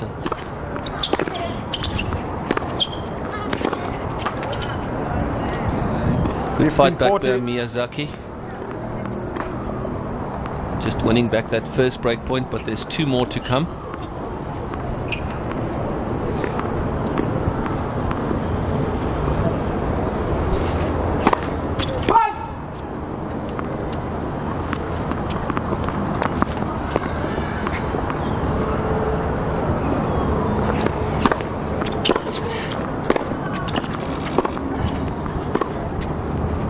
And there it is, she's done it. She's got the break of serve, Glitschko. She's gone up 1-0 in the third set, serving. And she's got an opportunity now to stamp her authority on this match. Let's see if she can consolidate the break when she comes out of this. Yeah, I must tell you, Pidi, I'm a little surprised. She's lost her composure. She's made more unforced errors in the last 3-4 games than, the previous hour. It just seems like, and you touched on it, she's starting to push a little bit. She's not committing, accelerating. Where on the other side, let's go iffy service game, and then stepped up with 2 massive serves, and as if those 2 big serves just told her, go for it, I can do this. And we've just seen a little shift in momentum. The lady in picture's got it. What does she do with it, serving up a break? 1-love. Yeah, real character test for her. Yeah, she makes a good service game here, and it comes through strong. That could be the way to run away with it, you know. If she gets iffy on it, we go back to square one. Oh man, Miyazaki has just lost it, Pity. Yeah, it does seem that that was a very, very tentative return. She kind of fell out of it a bit, didn't commit to it. It was almost like as she put the right foot down, she was already recovering before finishing. Wow. Oh, that is the favorite Glushko serve. Mike, I don't even know if I've seen top ladies on the tour serving that specific serve. Maybe Serena. I tell you what, I'd like to see whoever's working with her that takes whatever she's doing there and find the variety around the court. But that specific serve is world class. That's a top 10 serve in the world right there. She just needs to now build around it and bring the variety of the slice. And she's got the kick. Maybe use it as a first serve once in a while when they're expecting the bomb. But that specific serve shows that she could have a world-beating serve.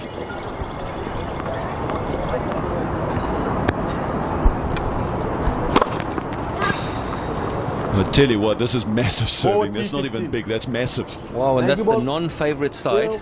That's a sign of a player growing in confidence, Mike, right there. This is like having a fast bowler in cricket that delivers 145. You just need to teach him how to control it now, man. She's got power.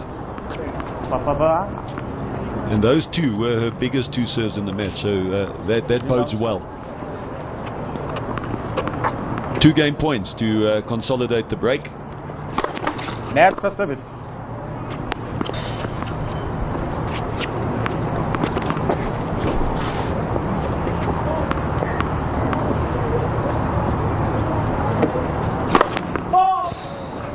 Tell you what, that linesman just got out of the way. That thing's coming in hot. Thought it was great footwork.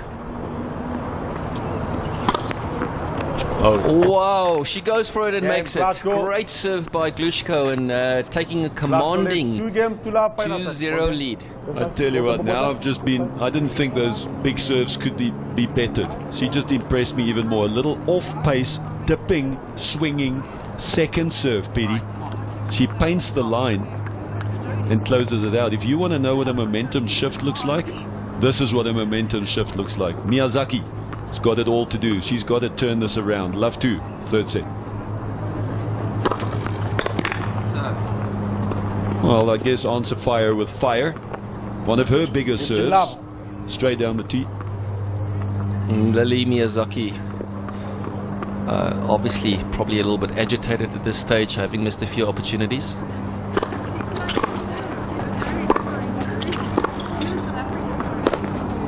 Nice depth on that backhand by Glushko, forcing the mistake. She really is riding the wave at the moment. Yeah, I tell you what, at 6-3-3 all, I would have put my house on Miyazaki, kind of just squeezing this one to the finish line. But, I heard the houses at Silver Lakes, Mike, is where you live. It's quite expensive. I would rather maybe not do that. Well, I'm glad I didn't. Things have turned on me a little bit. I would have had to come move in with you at Beacon.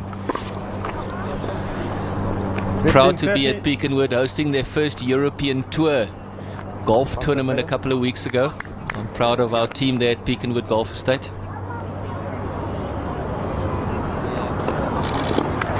Yeah, well, this is big. 15-30. You're already down a break. This is where Glushko can really break this third set wide open, and she has a second serve to do it on. Yeah, big opportunity coming now.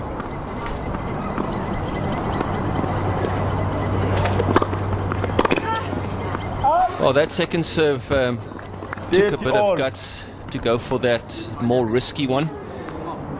Another area that Glushko can work on. What's the big swing here?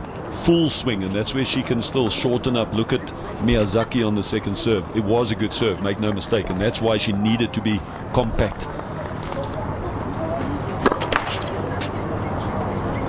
She doesn't quite look comfortable on that serve, Mike. It's not a full extension that she's getting to. That first serve toss is drifting too far left, Biddy, and she's kind of in between. She's got a second serve toss going and a first serve execution. Out. Correct. That second serve toss looked almost nice. Well, a better height also, didn't Also it? better. It's almost like 40-30. she's got her tosses flipped around at the moment. But in the first set, or the first set and a half, she was serving really well. High percentage. We saw the numbers, winning 75% when she makes the first serve. But I think the toss has just been dragged left a little bit. We'll keep an eye on that. See how she goes. There we go. She'll be happy with that. Okay, Miyazaki. She manages to hold serve. 2 games to 1. Klitschko still Final holds set. the break at 2 games to 1. What's this like?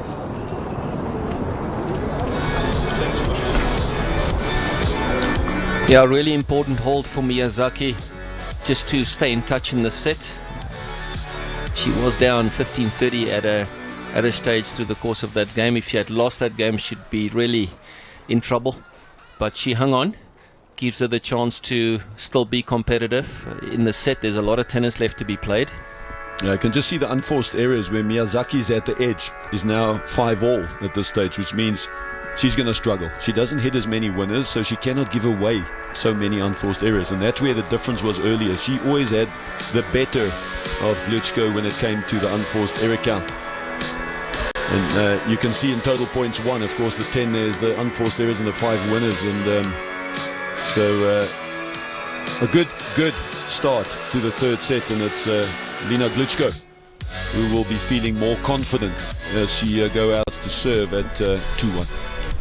I get the feeling in this set, in this match, Mike, that we haven't seen the end of Miyazaki yet. I get that feeling that there could be 1 or 2 more twists, but that's going to be up to Klitschko. If she can keep the level that she's been playing at, she'll be fine. But the question is, can she? Yeah, you've touched on that, and normally when players get closer to the finish line, they get a little nervy, they make a few unforced errors, and that's exactly where Miyazaki will come back into the match. As you say, it's almost in Klitschko's hands. Can she keep the quality going? Wow. Well, she sure did that point. Great second Listen serve, now. followed by a difficult backhand that stayed kind of low, and Wallet. she executed well. She's hit 1 or 2 good ones. Watch this again now. She drops the racket head. This is what she does really well. Just drops it way down, and then almost like a left-handed forehand releases the racket head.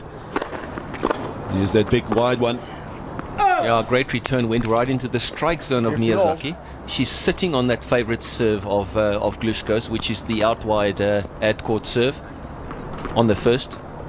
And that's how she's going to get back in it. If she can hit 1 or 2 good returns off good serves, that'll make Klitschko change her patterns, doubt her a little bit. Oh, that's the body serve. That's the one you spoke 15. about earlier. Just watch how the What's this one? hand cuffs her on the backhand. There's just no space to release. Watch this. Almost follows her. Oh, got in the way. Now she can't move forward. She's got to go left or right. Great serve, and so well executed.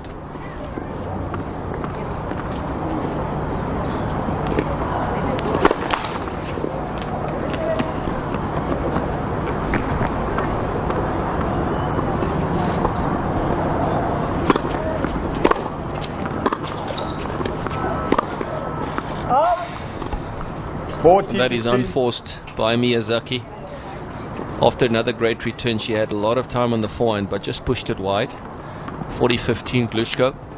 Opportunity to gain on that lead that she already has in this final set.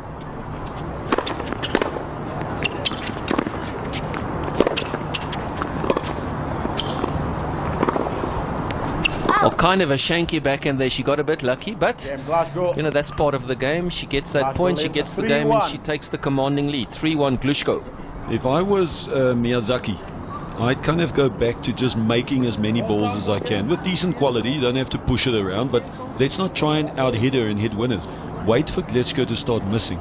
It's almost like don't lose the point before you get into the point.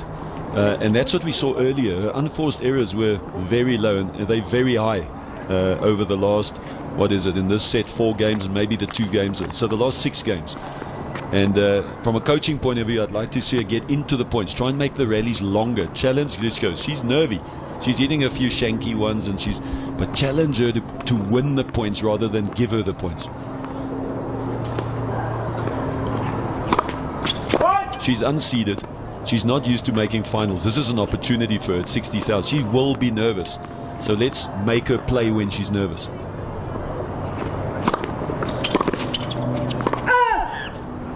Yeah, that's a good example of that. Yeah, Mike, you're absolutely right. Tactically, that would be what would be needed. The question is whether she would realize that and try to execute it. I think if she does, chances are Glushko will get nervous as the set goes along. So Pidi, just talk us through the different techniques they're using on return, and I think we'll highlight it maybe on the second serve. We looked at length just now, how Miyazaki starts just behind the baseline on the second serve, and by the time she hits it, so she moves into it. Let's see if she gets a second serve here. I think that will be a good time to highlight. A bit difficult on the first serve, it's coming a lot quicker. Oh, nice ball. Yes, good shot by Miyazaki. Yes, Mike, obviously on the first serve you're trying to just feed off the pace. You're taking a kind of a half a swing, depending on how good your hands are, and you're feeding it. If you make good contact going forward, it's going to go nice and hard and deep. On the second, you get a chance to step in a bit more. So some players tend to stand a bit further back and take a bigger swing at it, and other players tend to Miyazaki style. So here it is. So stand watch in. this. So see what Glushko does. She takes up the position inside the baseline and just squats, and from there tries to launch. See, she just tries to launch where Miyazaki takes that big jump forward and then uses the momentum.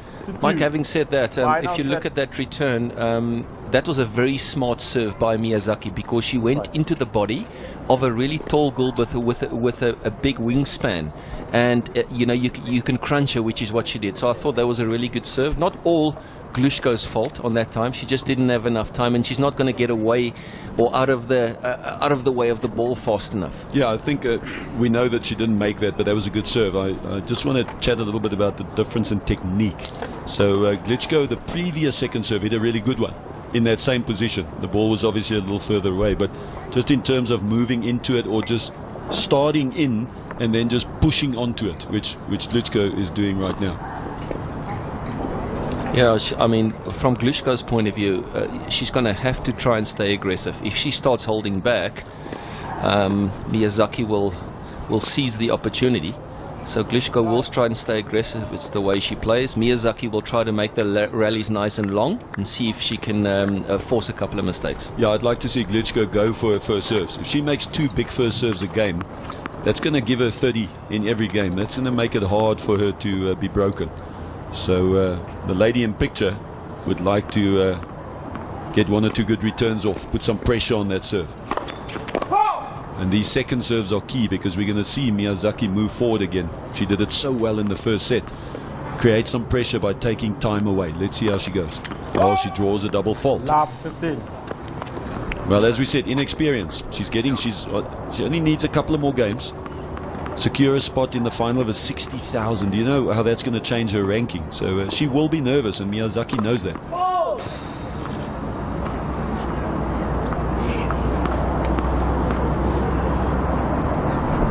Yeah, Glushko might currently rank 329 in the world on the WTA ranking. I mean, if she had to make a final, this will jump her up into 200s easily, and with that, it would mean acceptance into bigger tournaments, etc. She'll know what's on the line. And 107 on the ITF, and that'll boost her probably up to 80 or something like that, which would get her into all these ITF to a level 60. She might even get a seed. You get a seeding now, your first few rounds might be a little softer. There's a lot up for her career, and of course Miyazaki has been around for a while. She's 26 years old. She knows what this is all about. Glushko probably hasn't been in too many 60,000 finals.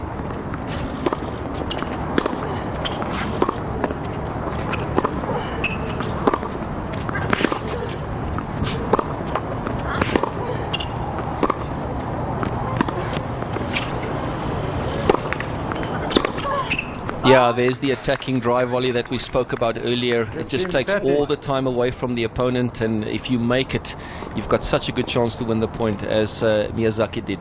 And more importantly, Miyazaki hit 6, 7, 8 balls there, Pidi. Those are the rallies that'll get her back into it. Those are the rallies that'll build her confidence.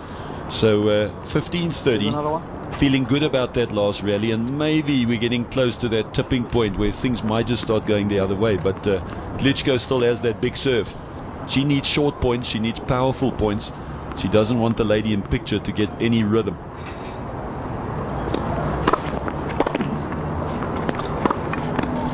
Wow, she just dug out that return, Mike. I tell you, it was not an easy return. She just cleared the net, and obviously if it just goes over, it's below the net by the time the opponent gets to it, and it's not an easy shot to deal with it. And you'll see the intangible. She went for the top spin off a ball that was checked with spin low, where earlier we saw Miyazaki come in with that little push slice forehand up the line. Little skills that at times make a difference. I think she would have been better served with a little forehand slice up the line and cover. Correct, and it's break point.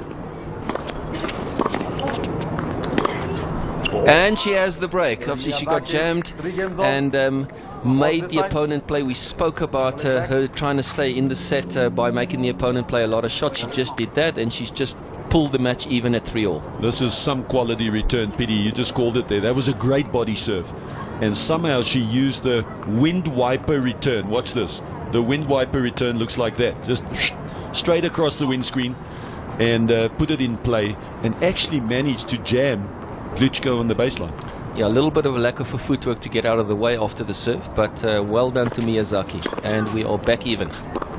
Let me tell, and all of a sudden Miyazaki's back like in the first set. We said it. She's close to tipping the scales. I tell you what, she holds serve here, gets up what I would think an unlikely lead, 4-3. We might just see this thing go the way that we thought initially. Just amazing how it is, Mike. We just mentioned now 2 games ago that Miyazaki will be waiting for that opportunity, and we are seeing a bit of that. Just look at the impetus on the slice again. Look at this. Oh, she just misses it, but you can see there's confidence again. 15-all. We saw the effectiveness of her slice in the first set, where she comfortably won the set. We haven't seen too many slices since then. So maybe she's comfortable going to the slice when she feels the momentum is with her. Yeah, it's a confidence thing. She missed this one, but she stuck it.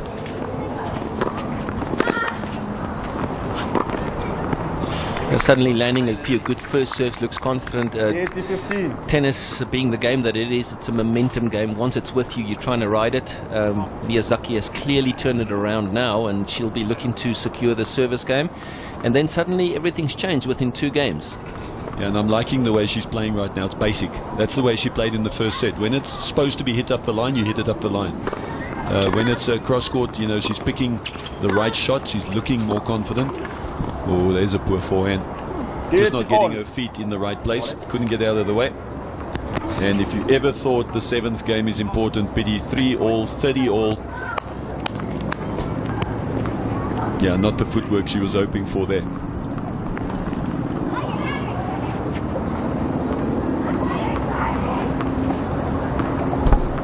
Let's see if she can stick to the basics. A good serve followed by a good ground stroke.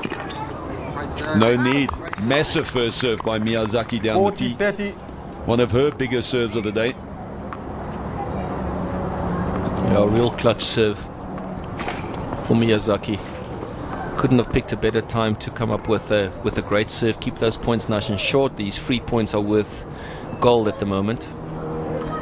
There's that toss. When she gets nervous, Pity, it pulls it to the left.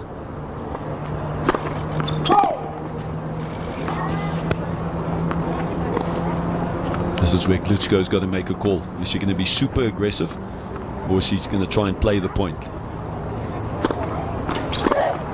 Super aggressive. Well, I thought it was a good serve that she played there, but Glitschko just sitting on it, and she's this is the 2nd or 3rd, maybe 4th time she's made that down the line return. It's the more difficult return to make, but she's taller, so she can handle it. But that's the one that I'm surprised, is that Miyazaki's not covering that return. She's never gone cross court on that big kick serve yet.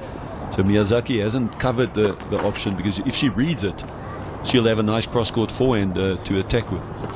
Nonetheless, deuce, big point.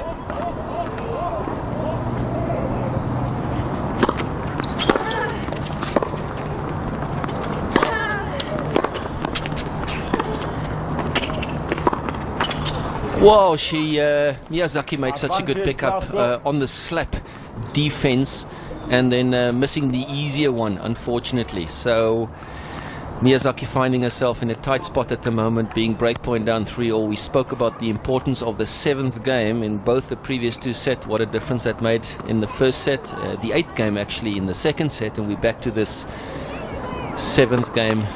Well, I don't want to say myth, because it's often happened. but it's on Miyazaki's racket.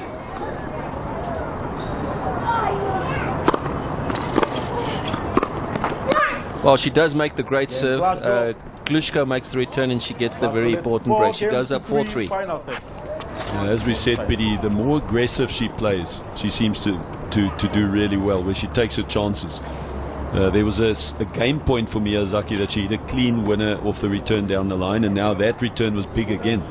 So Glushko at her best when she's aggressive. Miyazaki would be disappointed with fighting so hard for that break to get it back to 3-all, and then unfortunately not being able to follow that up. With a consolidation on the service game. Glushko being up 4-3 now. Once again, it's going to be up to her if she can stay aggressive and execute her game, force it down on Miyazaki. She'll probably be able to win the match. If she doesn't, and Miyazaki gets under her skin, makes her play 3 or 4 shots per rally, then she'll have a chance to pull it back even. Everything up to play for in this $60,000 ITF World Tennis Tour event. It's the first $60,000 event that South Africa has hosted on the ladies' side in quite a while. We had an 80,000 in Potchefstroom last year for the men. Wonderful to see the ladies getting support in our country in tennis. There's a big push in ladies tennis at the moment to have a lot of these events.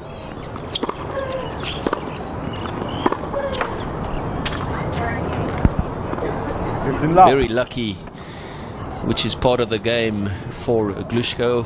That first point when you're trying to serve out a match or consolidate a break is always very important. Glushko winning that first point with a let court having set, but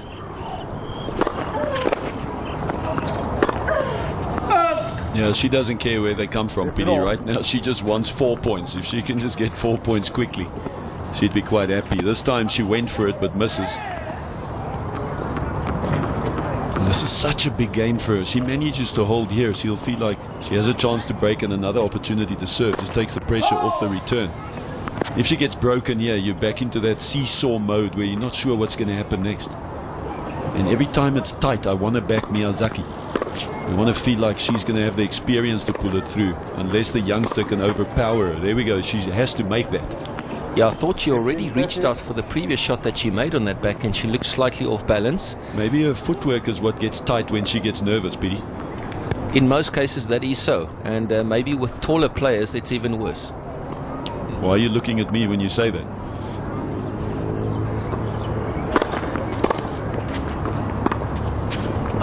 As we mentioned, totally out of position, Glushko, for that shot, and she finds herself 2 break points down at 15-40. Miyazaki coming straight back at her. But as we mentioned, it was on Glushko's racket in order to execute. So far this game, she hasn't been able to. Yeah, the big one was that 15 love backhand that she went down the line. Massive, missed it. That was a turning point in this game. Not over yet. That's what they call clutch, Mike. If you that big 1-2, big serve, big backhand up the line. When you go up the line, you do take some risk, but the reward if you make the shot. Miyazaki must be thinking, come on break point. I mean, how easy is it to miss that? All right, is it wide, the big one? I reckon that was rather big and rather wide. You know, it's not the first time this set or this match towards the end of the second that Glushko has come up with some clutch serves and returns on big points. I'll give you the lotto numbers later, Biddy. Now the question is, can she back it up with a good second serve?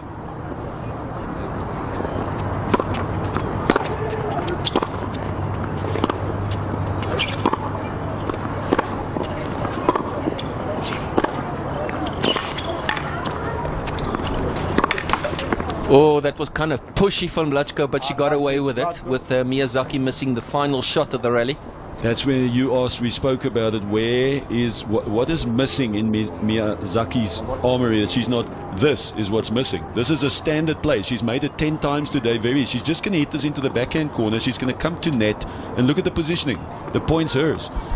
when it matters, she seems to doubt, or she seems to lose confidence. And that's what she needs to get over. Wow. That is just wonderful, wonderful playing by Glushko. That is just a great serve. Like we mentioned before, that's world class going out wide on the ad serve. Glushko putting herself in a great position now to win this match, Mike. That's rubbing salt in the wound, Speedy. She's just had an opportunity, Miyazaki, to take the break point on her racket, and then what does Glushko say? I'll thank you by acing you. Fighting back hard there from 15-40 down in that game. So if you're Miyazaki right now, you have to believe that if you can just hold her somehow, she's going to be very nervous serving it out. That's what she's hoping for right here. But as you know, thinking about the next game is not going to get you anywhere. Miyazaki has to hold.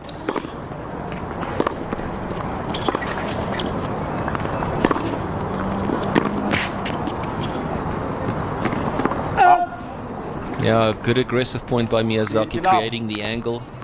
Once you can get Glushko moving a little bit, you've got the edge in the rally, and she did exactly that at that time. And every time Miyazaki falls behind, we see her playing good solid tennis. 5-3 down, she feels free, she can play. Gets to 5-4, who knows what's going to happen. Yeah, that's something that she's going to learn to deal with if she hadn't been in that situation enough by now.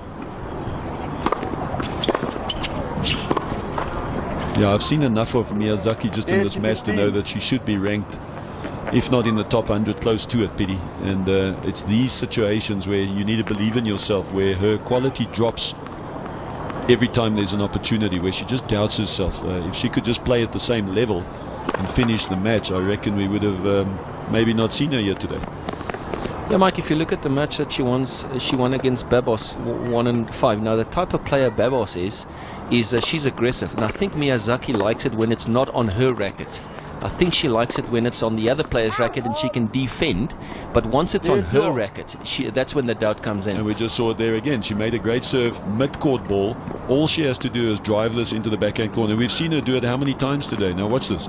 This is a ball she's hoping for, and just misses it by 2 meters. So when it matters, she gets nervy. Well, just like that, we have a match point. 2 unforced errors, out of character by Miyazaki, and it's the unseeded Lena Glushko that has her first match point. What an opportunity, a pity to get into the final of the $60,000 tournament.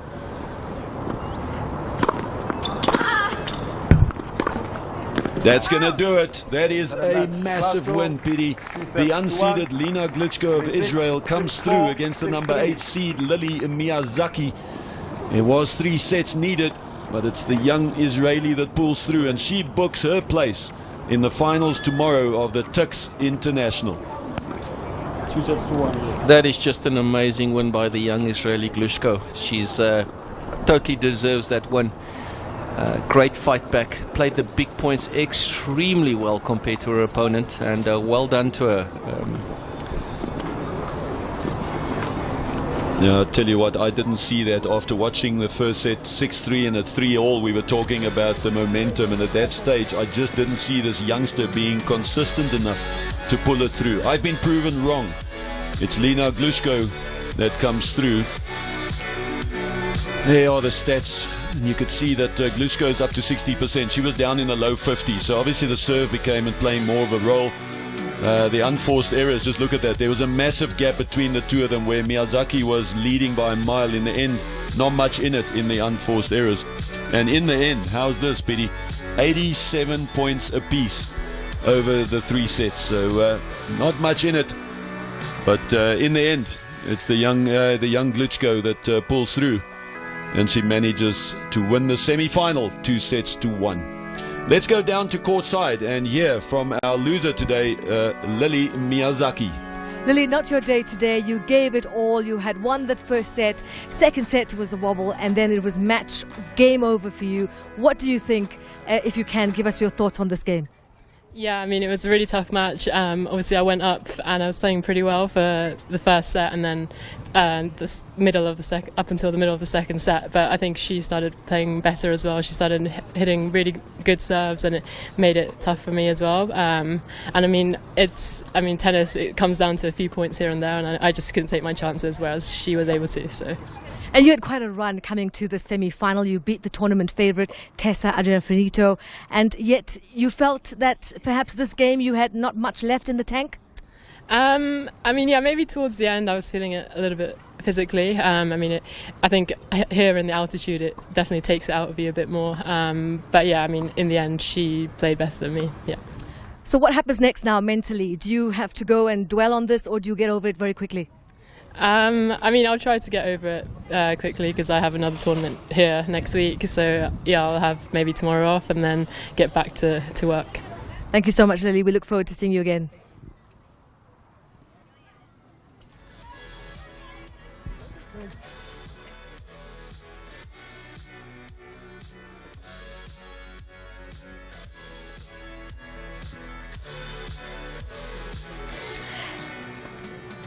Lina, how does it sound? I mean, you are now into the finals of the, ITF 60,000 tournament. Yeah, I'm overwhelmed. I'm really excited. I've been through a lot, so it was a great match. I'm so happy. I'm really happy. I mean, we talk about being a clutch player, and there were moments here where we had an incredible display, a fight back from you. What for you was the turning point of this match? I was just believing the whole match that I can win. I was fighting till the end. She's a strong opponent. She played also really well first set. She did a lot of winners. Also, my serve wasn't really the percentage of first serve wasn't really well. But I was just fighting, and I figured it out and found the solutions to win, and I won. Yeah. It was a very aggressive match today. How much of it did you really enjoy? I enjoyed the whole match. Really, the ups, the downs. Yeah, it's for a long time I didn't enjoy playing tennis match, so I enjoyed, and I'm waiting for tomorrow. So we have another semi-final on the go. Will you be watching to see who your opponent will be in the final? Actually, I played not a long time ago against Joanna Zuger in Israel, and also Anastasia, I know her. Of course, I will watch just to see them, but I'm ready for whoever will come. Well, once again, congratulations, Lina. We're looking forward to seeing you in the final tomorrow. Thank you so much. Thank you.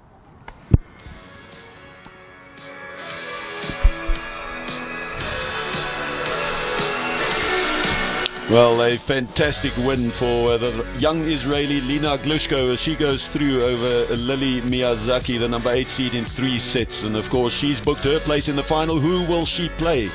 It's the next semi-final. Anastasia Tikhonova, the number 6 seed. She's from Russia. She's up against Joanne Zuger of Switzerland, the number 7 seed. It's the Tux International. We need to find out who our second finalist will be.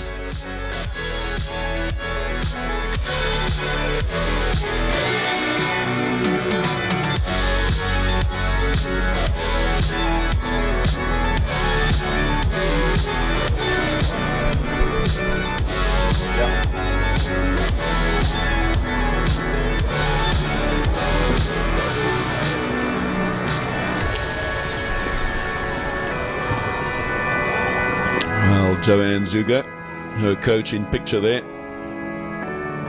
The young Swiss, 21 years old. In the semi-finals, of course, she's up against another young Russian, also 21 years old, Anastasia Tikhonova. And of course, these two girls will battle it out in the second semi-final to see who'd have the privilege to play for the title against Lina Glushko of Israel. Of course, going through there in 3 sets. She's booked her spot in tomorrow's final. And we could see an emotional interview there, very excited, saying that she enjoyed every second of that match, the ups and the downs, and that match did have several of those. Now the second semi-final. Joanne Zuger in picture. We can talk about her, currently ranked at 228 WTA. That pity is a very solid WTA ranking, and at the moment that is her highest ranking, so that tells you she's on the up. Yes, and coming out of that good win that she had yesterday, beating the second seed in 3 sets, she'll be confident coming in today. Mike, she's part of this young group of players that try and make their breakthrough at this level, and she'd be looking and probably be dangerous in this match. So you can see in the ITF tour she's been ranked at 101, but she's had a high of 51. But yet her WTA ranking at 228 is now the highest it's ever been. So people go, how does that work? Well, it's obvious. In the beginning, when she was younger, she only played the ITF tour, got up to 51. Now she starts playing 1 or 2 WTA tour events, might lose in qualifying. Then you lose a few points by not playing the ITF tour. On the ATP side, it happens between challenger level and tour level. But what tells us she's in form is her WTA ranking at an all-time high of 228, which tells us she's finding form, and right here she's in the semi-finals of a 60,000 again. Yeah, both these players are on their way up. Young players, close to or at their very best rankings, and this will be a tough match. Both of them coming through a good win in the previous match. Have a good match, ladies. So you'll see just their WTA rankings. We said Zuga at 228. We got Tikhonova at 226. Also her career high, and that's what Pidi's saying, is that they're both peaking right now. Never been better. Both winning against a higher ranked player in the previous round, Mike. Zuga beating the second seed in 3 sets, and then Tikhonova beating the 4th seed in straight sets, a 6-2, 6-3. That's quite significant. That's why we were saying it's quite hard to decide if it was really an upset or not, because although her ITF tour ranking has dropped, her WTA ranking has gone up. So it depends which tour you're focusing on. So when you're looking at the seeds, whether you seeded 8th or 2nd or 3rd, there might not be a big difference between these ladies depending on which tour you have spent most of your time on over the last 6 months. Nonetheless, we've got Tikhonova, Anastasia in picture there. She's from Russia. She's the number 6 seed. Up against Joanne Zuga of Switzerland, who's the number 7 seed. So as you saw, 2 spots difference between these two on the WTA tour. Not much to pick in terms of ranking. It's going to be all about altitude tennis. And Pidi just touched, both coming off great wins in the quarterfinals, so both would be confident going into this match, Pidi. Yes, Mike, maybe just for the viewer to clarify, the viewer obviously seeing a lot of tennis on TV at WTA level, the Grand Slams. We saw that down in Miami with the big 1000 event going on at the moment. So it's the WTA ranking that determines your acceptance into these events. That's why when the players come through, they've got the ITF ranking, which helps them with acceptance into the ITF events. And then once they start making WTA points, they try build the WTA ranking, which is ultimately the one that they're fighting for. That's the top tour. That's the one we see the majors played off, and all the 1000s. We had Indian Wells followed by Miami. Those are the big tournaments before the French Open. When you go to Rome, when you go to all the big tournaments, Foro Italico, obviously Eastbourne for the ladies before they go to Wimbledon, and so forth. So these girls well on the up, and I'm sure whoever does make it through to the semi-final and to the final and potentially wins that final could threaten the top 200 in terms of WTA ranking. Get really close to it anyway. So an important match for both of them. They're both in form and an opportunity. Yes, all these players, they've got their goals and trying to improve their ranking as time goes by. And if you look at both these players, they ranked 226 and 228 respectively.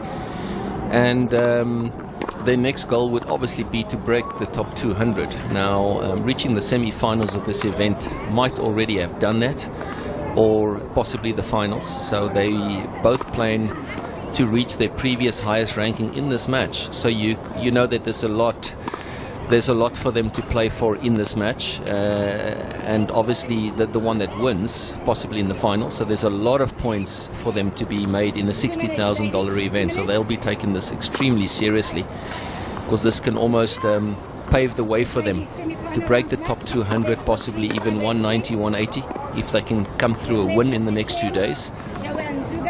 So we're expecting a very, very tightly contested match. Tikhonova won the toss and chose to serve.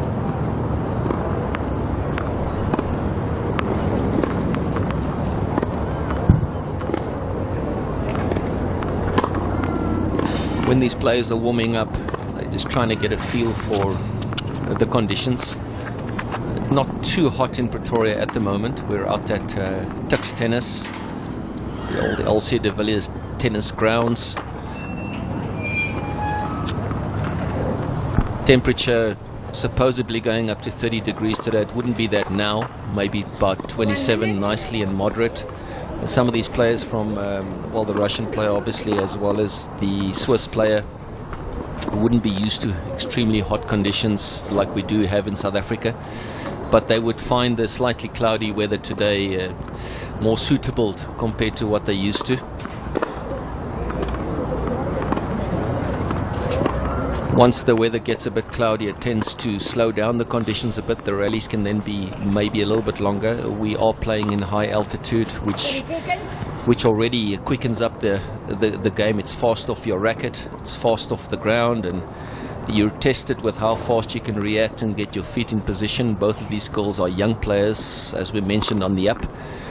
They are both good movers on the court, so we'll probably could even see slightly longer rallies compared to what we saw the previous match, where we had a very aggressive player playing, let's say, a more of an all-rounder, where these two players are both aggressive baseliners, and they'll be going at it off the ground. Serve might not be as big as the Glushko serve that we saw earlier. Well, we probably wouldn't see too many of those, but it should be an exciting match, Mike.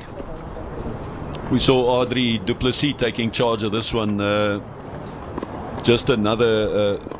We saw George Peary in the first match in the chair, and again, when I was out there pretending to be a player, Audrey was out there calling the lines. We had the likes of Ian Smith and Anton Renz in the chairs. They are now the tournament directors and tournament referees, and they're doing the ITF Grand Slam circuit. So it's just great to see over the last 20 years how these people have stuck to their disciplines.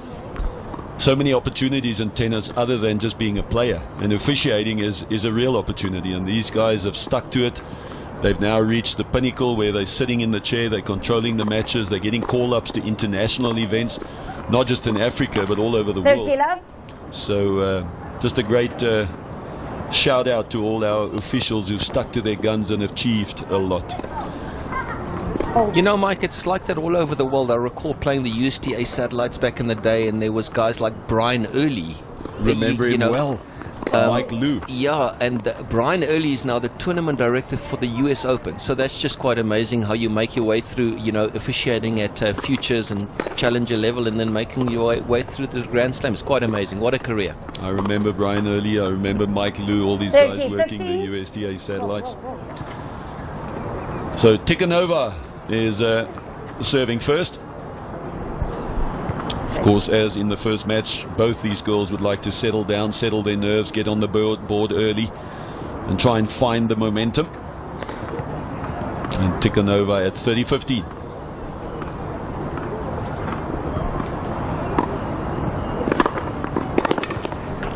Great first serve by Tikhanova, exploiting that down the tee serve on the ad court where most of the goals go to if they need the point, unlike that we saw in the previous match, but that was a really good serve.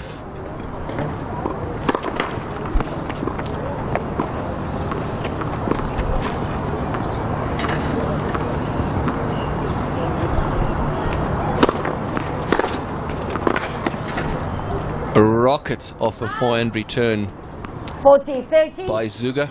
I'll tell you what, PD, just looking at Tikhanova's grip on her first serve, I suspect on the second serve you're going to see a lot of sliders that come to the forehand, and Zuga knows that, because with her grip she's going to struggle to hit the kicker and control the wide serve, especially to the deuce court. You'll see on the ad side she might do it a little better due to the angle. We'll keep an eye on that as the match develops.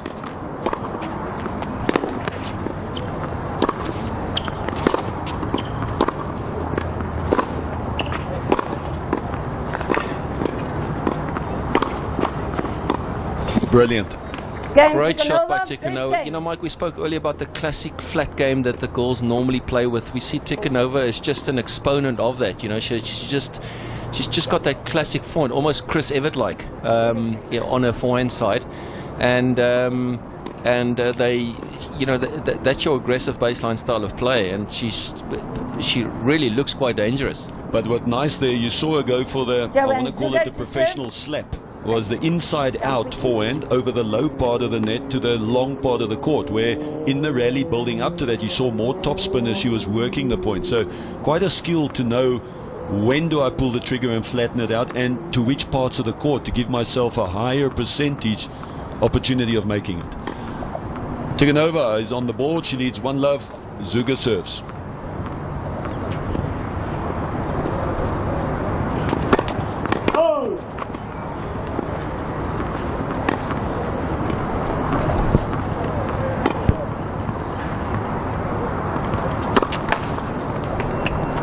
Love 15. Always nervy in the beginning, most players. That was a real nervy second serve. Didn't get up to it. Almost got the body just coming around it, and that's normally what most players do. The left side pull out, the right side comes around. You're hitting around the ball, and at altitude, as we said, when you're coming around it and kind of guiding it, it just keeps going, man. And you either hit the tape, or if you clear the tape, it just keeps flying and goes long. So you have to be a good aggressive server, and that's spin wise. I don't mean pace, but get your control. If you're hitting a slice, hit a slice. If you're hitting a kick, hit a kick. Make sure that you get a lot of spin on the ball. You need it for control. Backing off doesn't work on serving at altitude.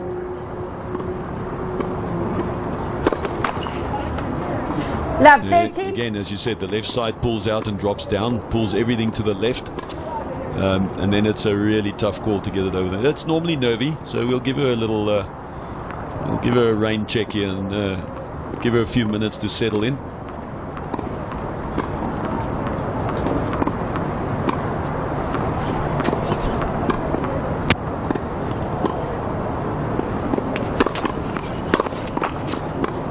Fifteen, 13. Roll. It's a late.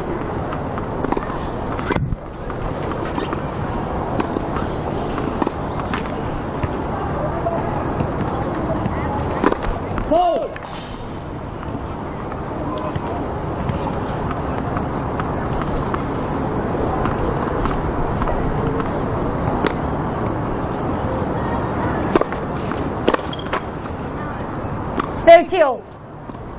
Good break there for Tikhonova. It's quite a weak second serve, Zugger. Or the other way around. Zugger got away with a free point.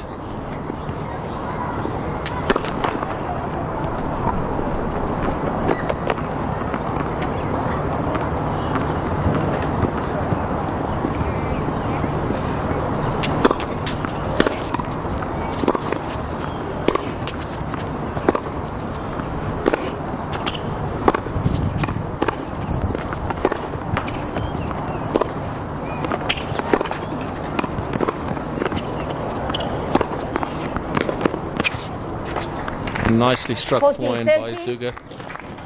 It's one of the better points she's played this game. She finds herself at 40-30. Trying to get herself on the board early in the match. It's important for confidence to try and stay with the opponent, that they don't get away from you early in the match.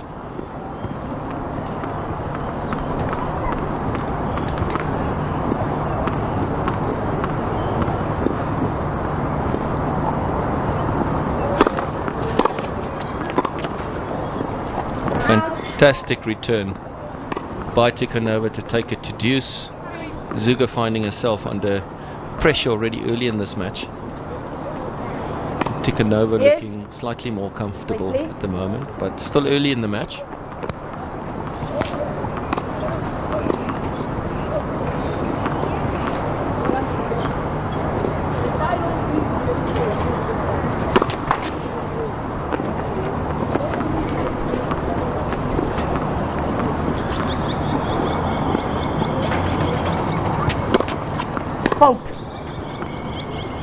Just a little bit long on that second serve.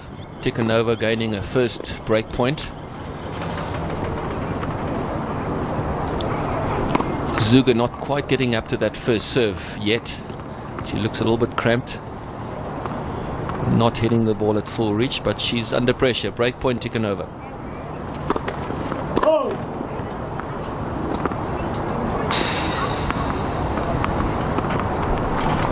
Yeah, a lot of pressure on this serve, Pity.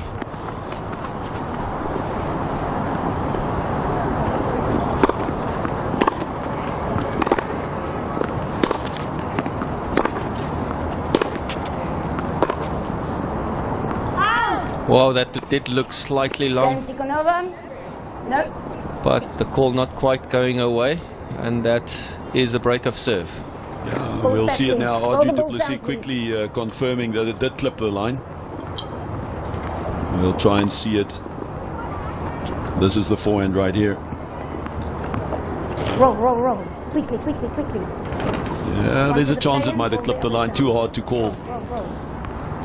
Thank you. Roll down. Quickly. And the break goes to Tikhonova.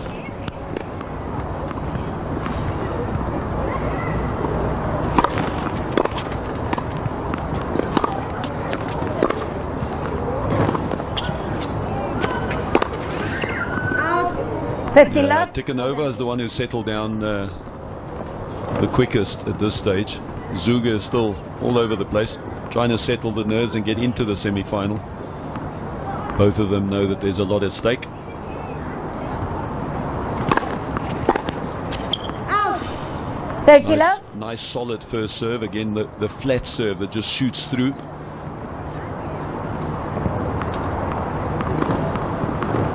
Just too late on that return, giving it the full treatment.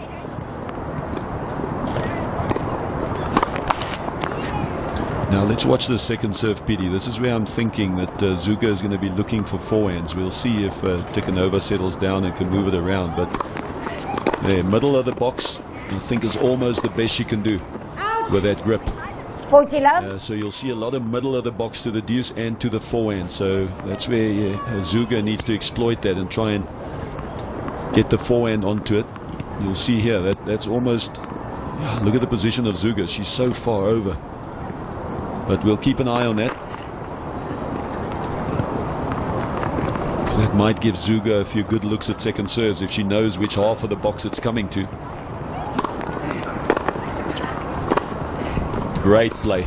Oh, there she got away Tikhonova. with a nice wide serve and a 1-2 punch with Tikhonova the lays up the 3 line games to backhand. love for 6. Tikhonova in control at the moment. It's still early. It's 3-0 Tikhonova first set, and a lot to play for. I'm pretty sure that Zuga will find a way soon. Not quite yet. Finding a rhythm, finding a length. She's hit a couple of shots long as well. The serve not quite getting going, but the next service game will be key for her to get on the scoreboard and make sure that Tikhonova doesn't run away with a set. Both players have shown that they may be not the most dominant off serve, not like the previous match where we saw Glutschko really building her game around. They're both very solid off the ground. They want to get into the baseline rally. They want to dictate with the ground strokes. Of course, to be able to do that, you need two things. You need to make as many first serves as possible so that you can get on an equal footing before the rally starts, or B, on the return, get a good hit on the return. And that's where the fight's going to be. Who's going to return the best and who's going to make the most first serves? That's probably going to put you on the front foot. And just in this early part of the match, 3-love, it's Tikhonova by far who has made more first serves. We know that Zuga had a nervy first game, and we'll watch her closely now. And also on the returns, they've done. It's Tikhonova who settled in better in the early stages of this match. Zuga serves, and even in the early stages of this match, a rather important service game for the Swiss.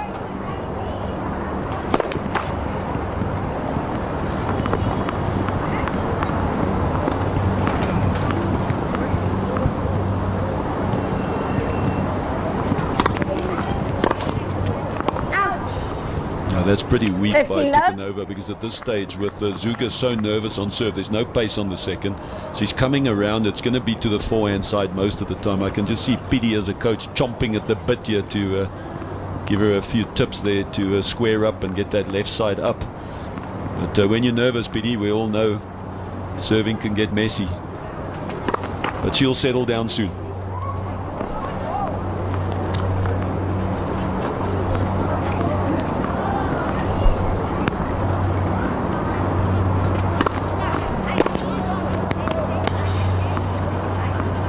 Well, it seems like she made that return Back to 15-all. Zuger not quite getting that first serve in yet, making it quite easy for the opponent just to step in and take a couple of swings at the second serve. She just got that one on the line. And the problem is those second serves, when she's nervous, are going to go to the forehands, and Tikhonova is going to load and fire every single time. So she needs her first serve to kick in.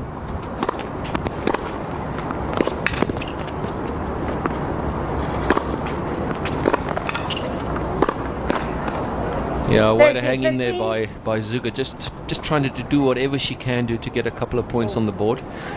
Tikhonova fully in control of that, even that rally, even that first serve, just a bit of a slider into the forehand side, and immediately she has to defend. But which she did quite nicely. Got the unforced error. Out. Back to 30-all. 30-all. Zuger finding herself under the gun. If she had to lose this game, she'd be in real trouble, Mike. Yeah, there's going to be a lot of pressure on her serve early. Hopefully she settles down nicely.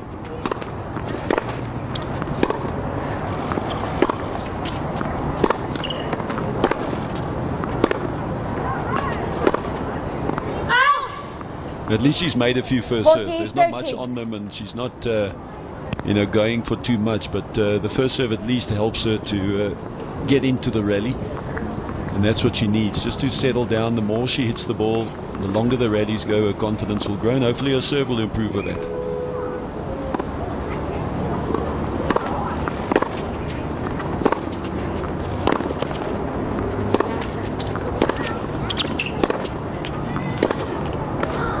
Oh, that's better by Zuger. She's really fought to get herself into that, into the set and also into the match. She's got herself on the scoreboard at 3-1. This is her best serve right here. You can see her holding her shape, getting some drive through, and actually when it goes to the backhand, she's pronating, she's in a good position.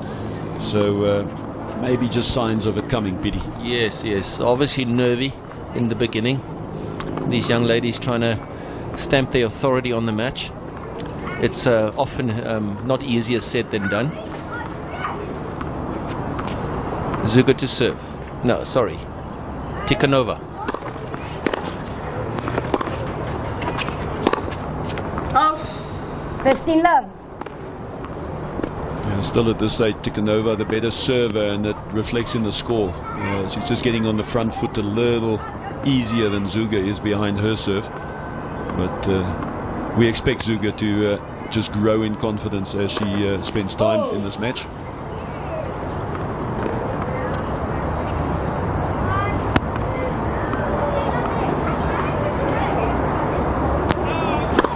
Late second serve.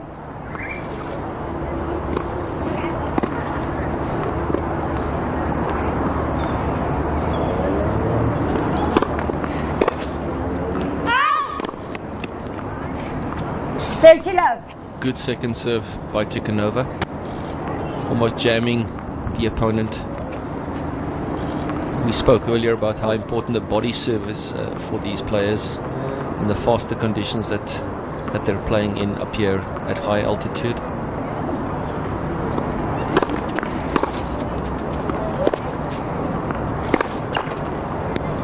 That's 40 love. 40 love Tikhonova.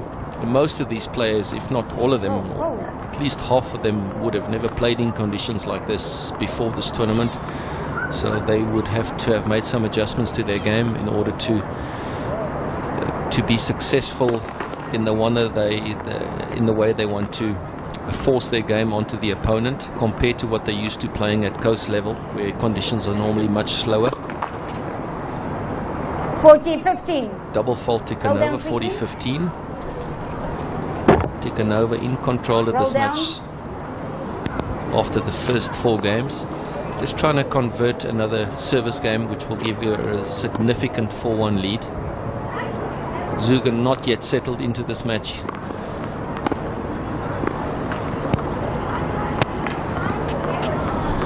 Yeah, Tikhonova wants to get as much out of this match before Zuger settles.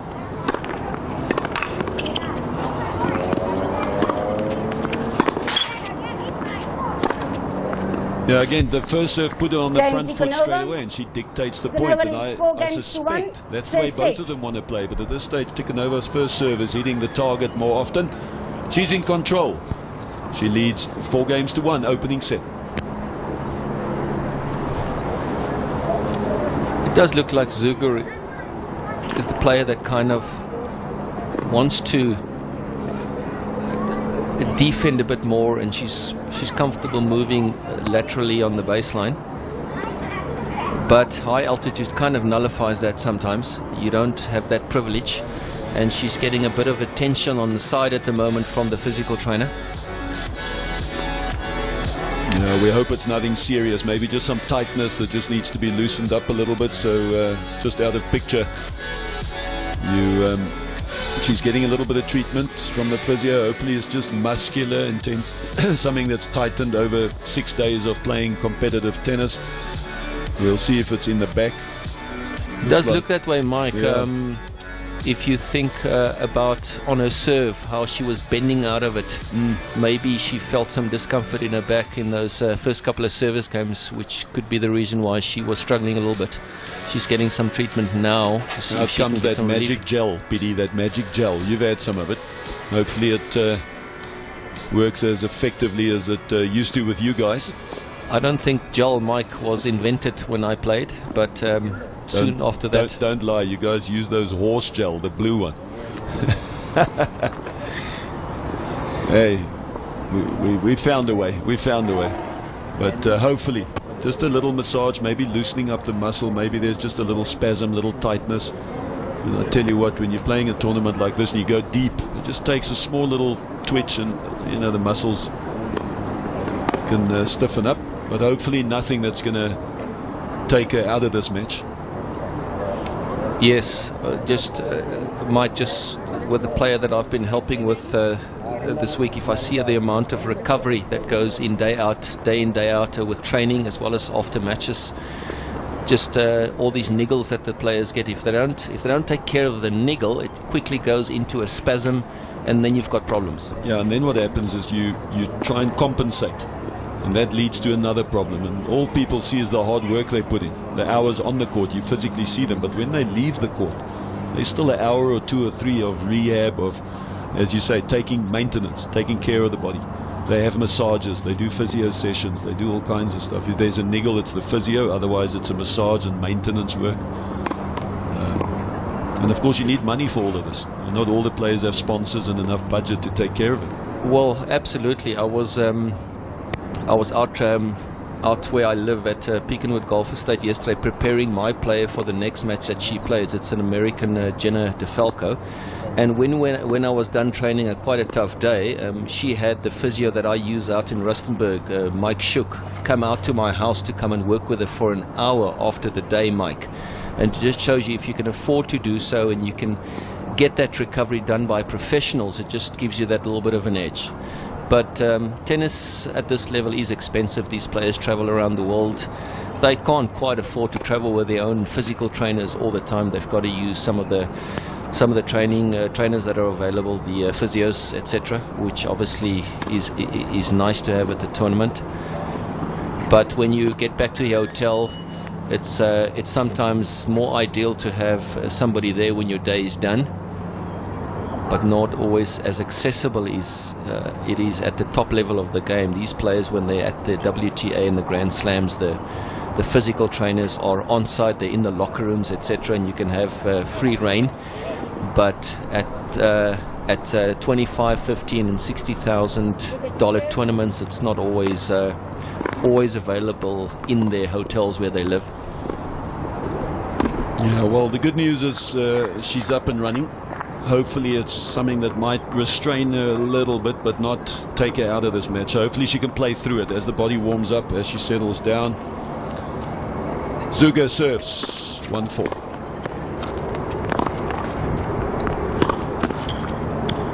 Well, Mike, she doesn't Love look 15. comfortable.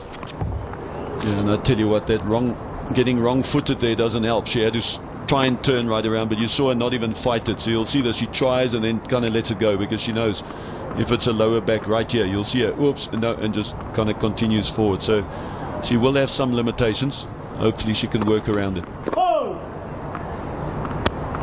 Yeah, just kind of rolling the serving in at the moment.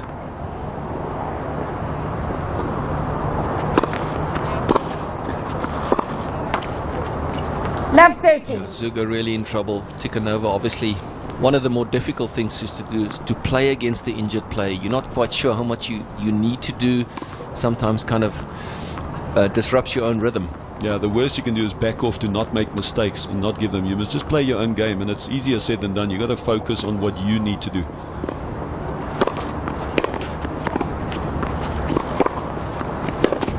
Yeah, good serve, set up a nice opportunity for that 50, forehand 30. drive.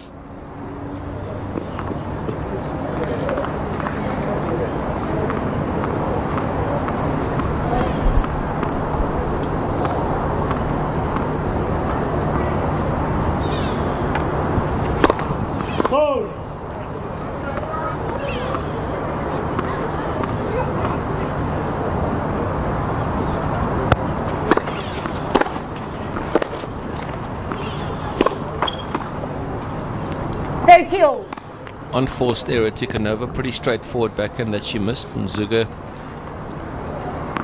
evening the score in this game at 30-all. This game would be a must-win game for her if she wanted to give herself any chance this set.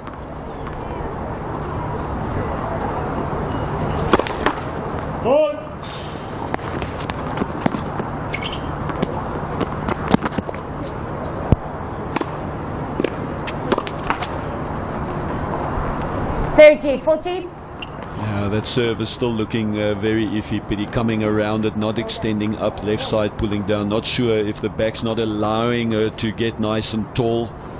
If it's a lower back issue, that could well be it, because that serve's not looking at best at all. Oh, that's a waste of an opportunity to kind of put the opponent away. Double break, 5-1 possible. Now it's back to deuce. Yeah, Mike, it looked like that serve, or whether there's discomfort or not, was there from the very first game of the match. That's what we're not sure is, did she have this already this morning, and might have actually seen the physio beforehand for a little treatment. We'll see now. She obviously had the injury timeout, and then she can get treatment for a couple of the changeovers, and then that's it. She'll have to push through.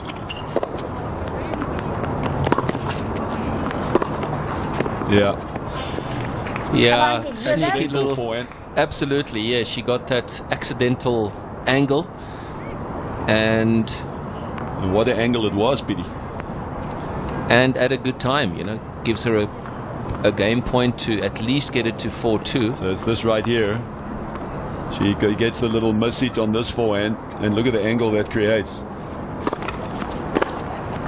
Tikhonová doing well to stay in that point. Well, she's managed to hold, and that's the most important. Kind of stay in there.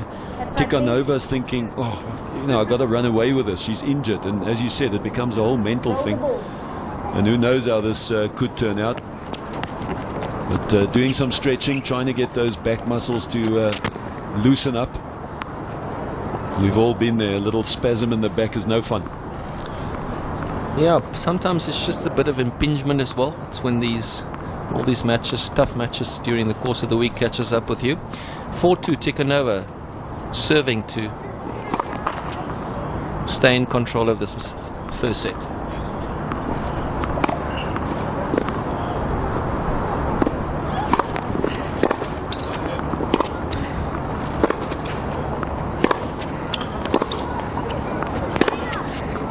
Oh, that's nice. 50 love. A lot of power, but also I sense that her movement is also impaired just a bit. Like if she's leaning one way, she's not just going to turn around and go the other way. So she's kind of going with a flow, but not fighting it too much.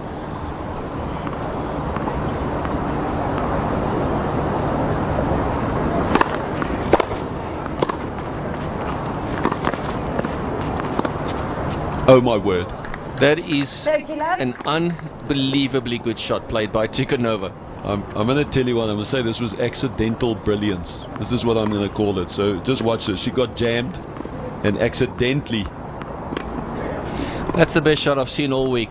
And I tell you what, she was going to drive it, got a body shot, just cut under it and hit a perfect drop shot. That's when you just tip your cap, Biddy, and go thanks. When you get the loud applause, you don't try and explain what happened.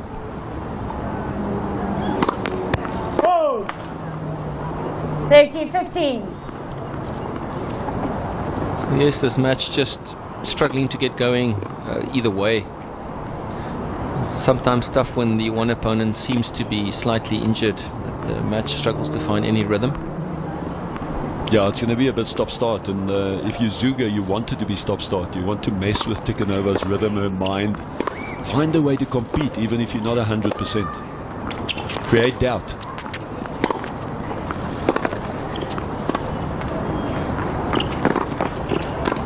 Yeah, well done. 30-all. Yeah, Zuga just trying to hang in there, and she's doing a great job of it. You can see she's not comfortable with her movement. She's just doing enough to stay in it at the moment. Tikhanova has got something bothering her. Yeah, she's asked the umpire to check that ball. It might not have popped, but it might have just gone a little soft. So the umpire agrees and has taken it out of rotation, so they'll continue with the other 5 and then just take 6 on board with the next ball change. That's where the umpire can make the call that if we lose another ball, she might bring a ball with the second-hand ball with the same number of games on it. She'll have a few in her suitcase under the chair there, her bag of tricks. But for now, 5 will work. And an opportunity for Tikhanova just to stretch that lead. Yep, that'll do it. She manages to hold serve. It's not easy for Tikhanova. She's got to keep her focus. She holds serve. She leads 5 games to 2. It's the opening set of the second semi-final.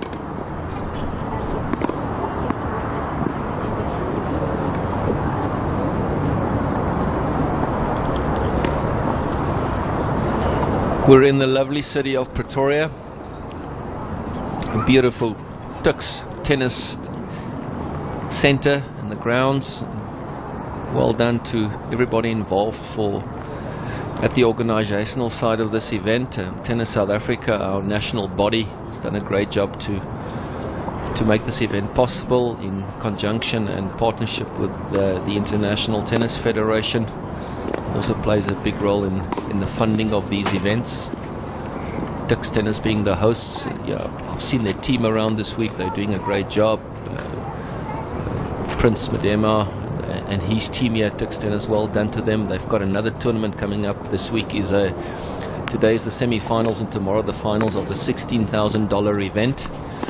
And starting again with qualifying on tomorrow and Monday with the following $25,000 event that most of the players are also taking part of. So it's a $60,000 and a $25,000 event following each other,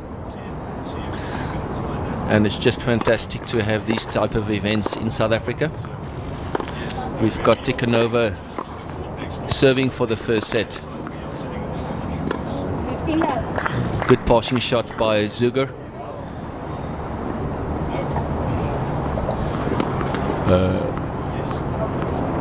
Tikhanova trying to get one more breakthrough, see if she can secure the set, and Zuger trying to hang in there. Zuger slightly injured. It looks like she has some discomfort with a back injury, nursing it. We've had the trainer on the court trying to give Zuger some relief. Often when you have back injuries, the shot that gets affected most is the serve.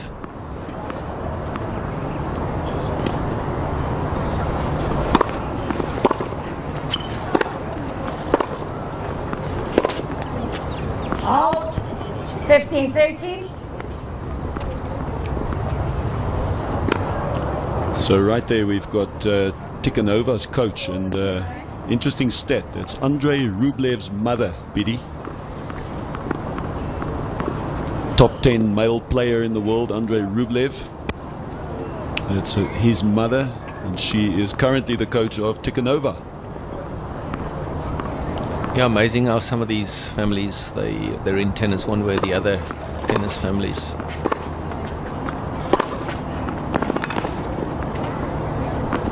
Some of these Russian moms over the history of tennis has come up with some great players. You know, these Russian kids, they grow up kind of tough out there in Russia when they're young.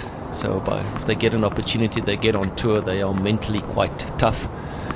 As we saw way back with that batch of players, Mike, that came through under Safina. That mom had 4 or 5 players that all end up in the top 5 in the world. Some of them won Grand Slams. It's all out of one mom. You know, they're pretty tough out there. Yeah, and she didn't do too badly with her own kids to start with. Marat Safin and of course Safina dominating the world of tennis, and then she went on to bring a few of the others. Yeah, she had Dementieva in that batch, as well as that girl that won the French the one year.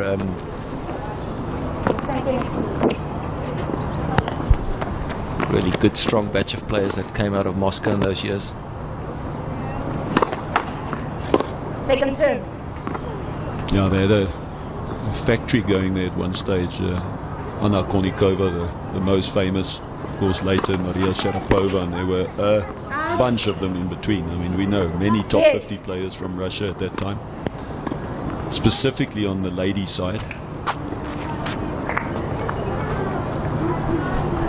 Still seeing it today, that in the top 20, quite a few very competitive Russian ladies. Well, Tikhanova a couple of points away from securing this first set, and she'd like to get it done. She wants to make sure that Zuger doesn't get any hope or start messing with the rhythm of this match. Yeah. Advantage Tikhanova. Yeah, Mike, at the moment be surprised to see Zuger even finishing this match the way it's going at the moment. She's really struggling.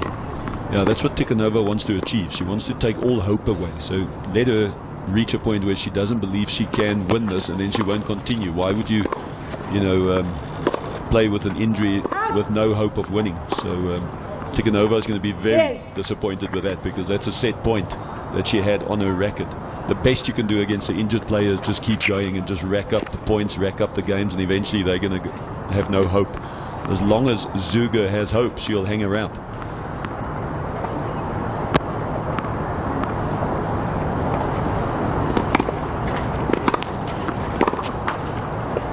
Advantage Zuger. Again, the value of the body serve. It wasn't a big serve at all, but it was swinging slowly into Tikhanova's body, and eventually got herself handcuffed. Couldn't make the return. And an opportunity for the Swiss youngster to add one more to the score and just hang around for the moment.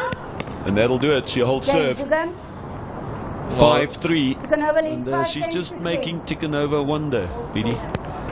Yeah, it was a really good effort from Zuger just to stay in there and make Tikhanova serve out the set. Yeah. From her side, she's just trying to hope that Tikhanova will make a few mistakes. And like you said, she's just sticking around. And if Tikhanova doesn't put her away, you know, she'll take longer to stick around. But for now, it's Tikhanova trying to serve out the first set at 5-3.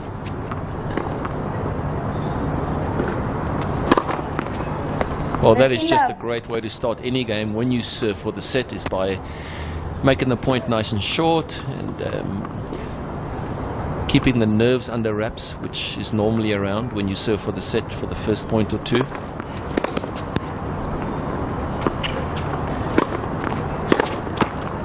The shot Tikhanova had there is obviously, it seems like an easy shot, but it's uncomfortable. It's just by the net, it's just above your shoulders, and anything above your shoulders is outside your strike zone. It's not easy. Yeah, it was almost high enough to maybe hit a smash, but it's that funny height, like you say. And if you hit the high forehand, you can't really generate power. You go for the smash and there's not enough space to get under it. So, and it had a bit of side spin on it as well off the missy. So not an easy shot. She got away with it.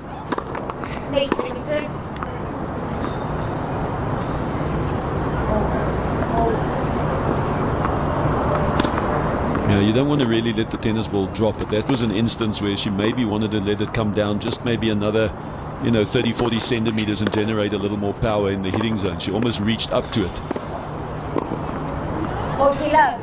Oh, she made that shot. That was a great short forehand up the line. It's aimed at the shorter part of the court, and she made it look easy. Of course, triple set point.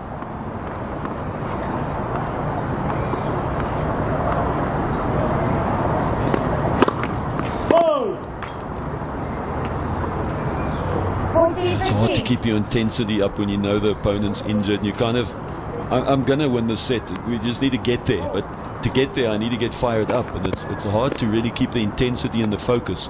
You could see her kind of bouncing around, trying to move her feet a little bit and just say, come on, pick it up. That'll do. Lovely serve out wide. And it's Tikhonova, a young Russian who holds serve. And she closes out the opening set. 6-3. I guess now the question's going to be, does Zuger believe that she can still win this? Does she want to continue? It's almost like she's looking towards the physio and see if there's going to be any help coming her way. seems like she's about to make some form of a decision. Either trying to get the physio, maybe making eyes. She's crying, maybe she doesn't look happy. She's maybe trying to make contact with her coach and to see whether she should continue or not. Not an easy position to be in. Yeah, I can see the numbers there. It's the first serve percentages, both pretty good, but we know that Zuger was just pushing it in to start the point. She started struggling with her serve quite early, but it's the 73% first serve win ratio. And you can see she's at the bag. She's trying to decide what to do. She's got wiping the tears aside. This is emotional. You don't want to give up, but you're realistically thinking, I have another tournament next week.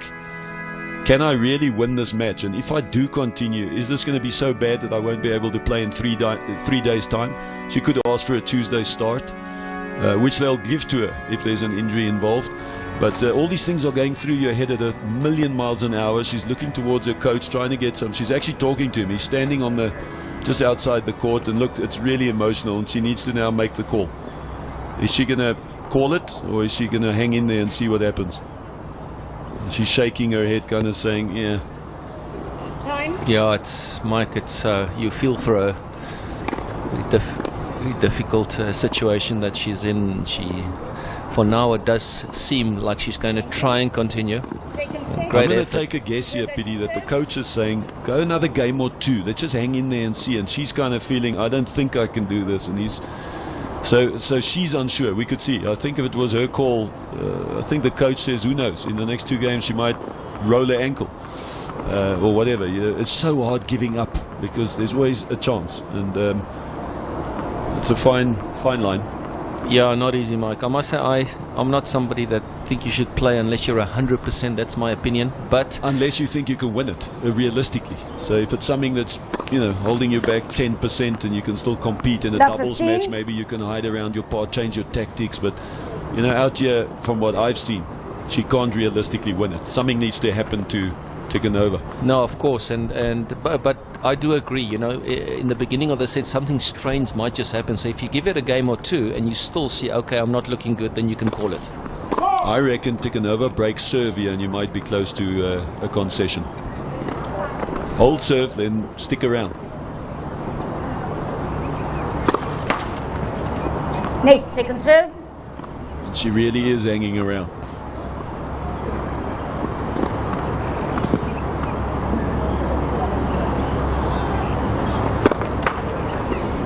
Oh, really struggling there. One does really feel for her. She's Mike, I wonder with that match yesterday against the second seed, that was a real tough, long match. Maybe that match took a bit out of her body. Enough to put a little spasm in there. It was a long match, 3 hours of serving and returning, and maybe some, who knows? It takes something small for the little spasm to create. You've got to be 100% to compete in the semi-final at this level.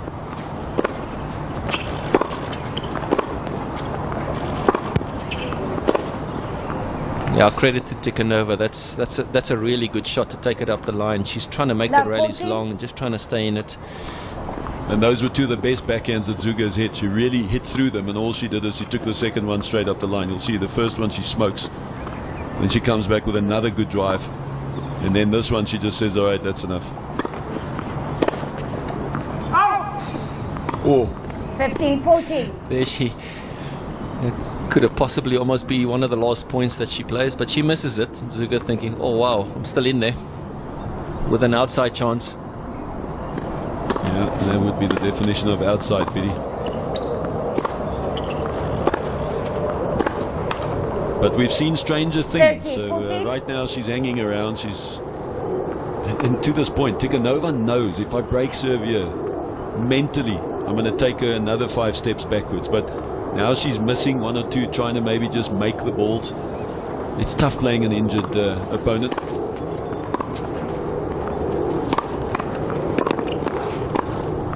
Oh, well played by Tikhanova, getting that Tikhanova. break. Telling you she's going to First shake game, hands second right set. now, Biddy. I'm going to call it. She Tikhanova, got broken. 1-6 I think to she's love. going to bag it. It's my gut feel. Let's see where we are. Yeah, there we go. That's game over. We had the sense that she wanted to do it, and her coach convinced her to stick around for her. Very unfortunate for the young Joanne Zuga. This is going to be quite emotional for her. It's not what she wanted. What an opportunity and a $60,000, and she's had to retire. Very unfortunate. There we see the coach just outside picture. Very nice gesture. Zuga's coach has just gone over to Tikhanova and congratulated her. And now he's moving over to obviously console his player. There we go. There we go. Yeah, that's tough here. These young ladies here, they're traveling around the world, Mike, you know, and they out there doing their best. This is what they do, and then you've got to retire and deal with all these tough things that crosses your path, as in injuries, etc. And the tough thing is to bounce back from it, whatever happens today. And if you think coaching is easy, you just feed a few balls and collect the win bonuses, think again. I could probably write a book a lot thicker about off-court than the book I could write about on-court. And I tell you what, really nice to see him do both things.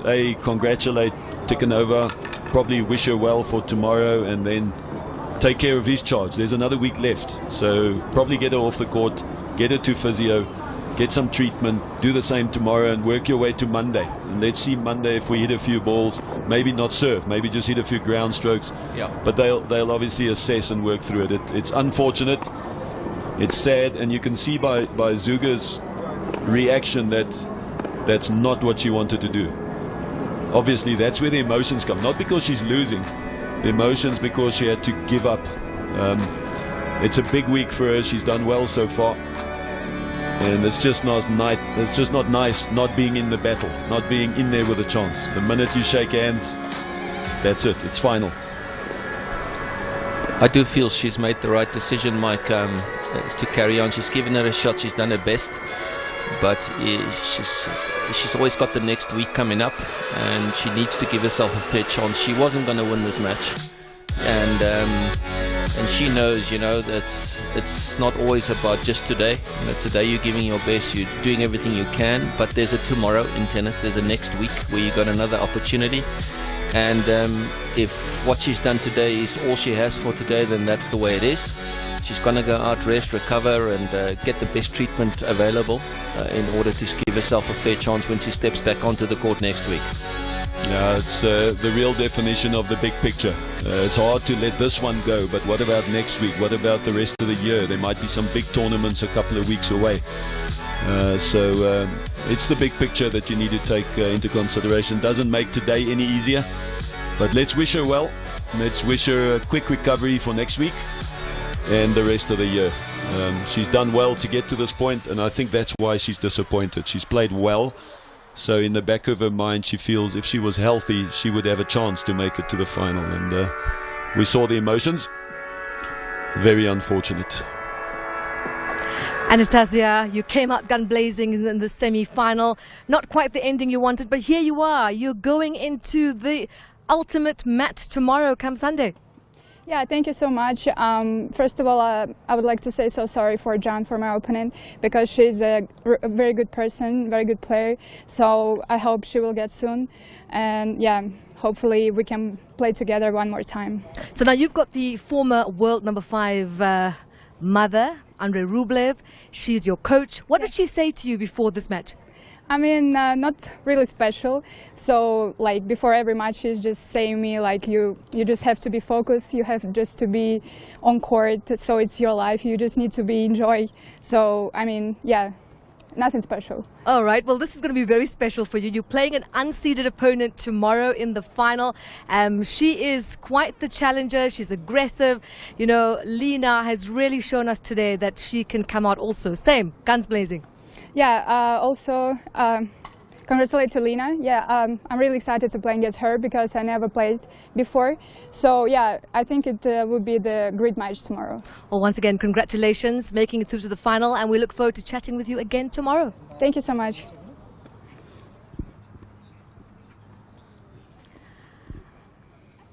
Joanna, not quite the day you expected. You did come in and we felt there was something not quite right with you today.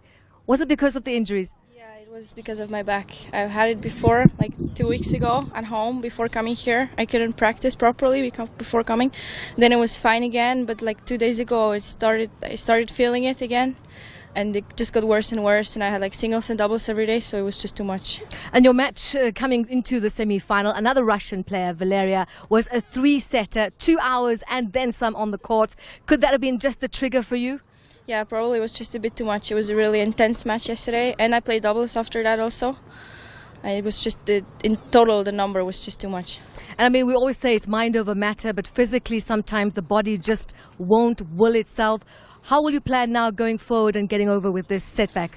Well, we always have setbacks. We will see how it goes. First thing is I have to fix it. I don't know what I will do. I'll probably see my doctors and see what the problem is.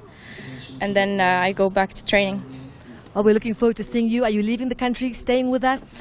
We don't know yet. We have to see what we're going to do. It's hard luck today, but let's hope that we see you again back here on South African soil. Thank you.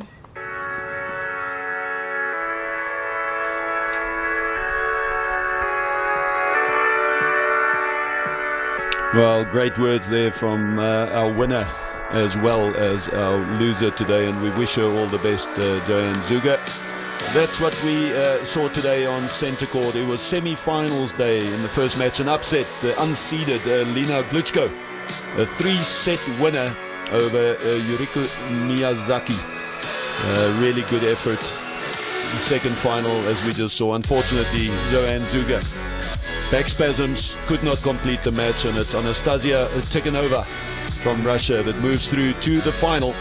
And of course, tomorrow we will see who will be crowned champion in the $60,000 Tux International.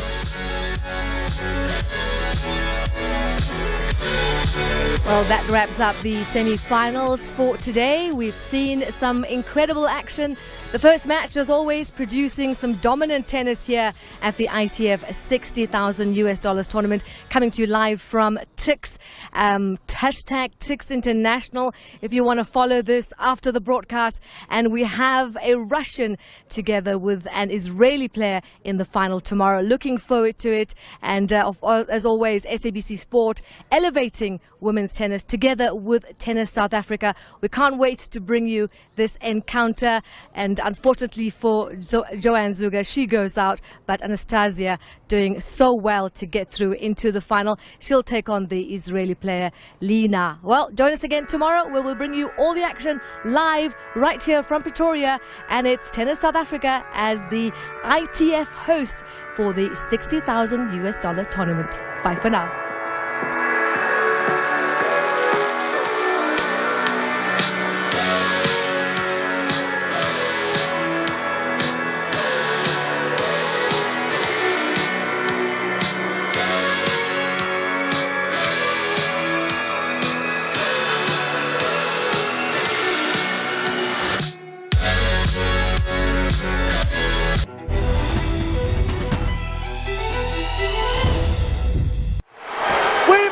Stone's in the ring. What the hell's he doing? Bicycle kick. This match is anything goes. Referee can't do a damn thing. What's he doing out there now? Well, there are no rules in this Tijuana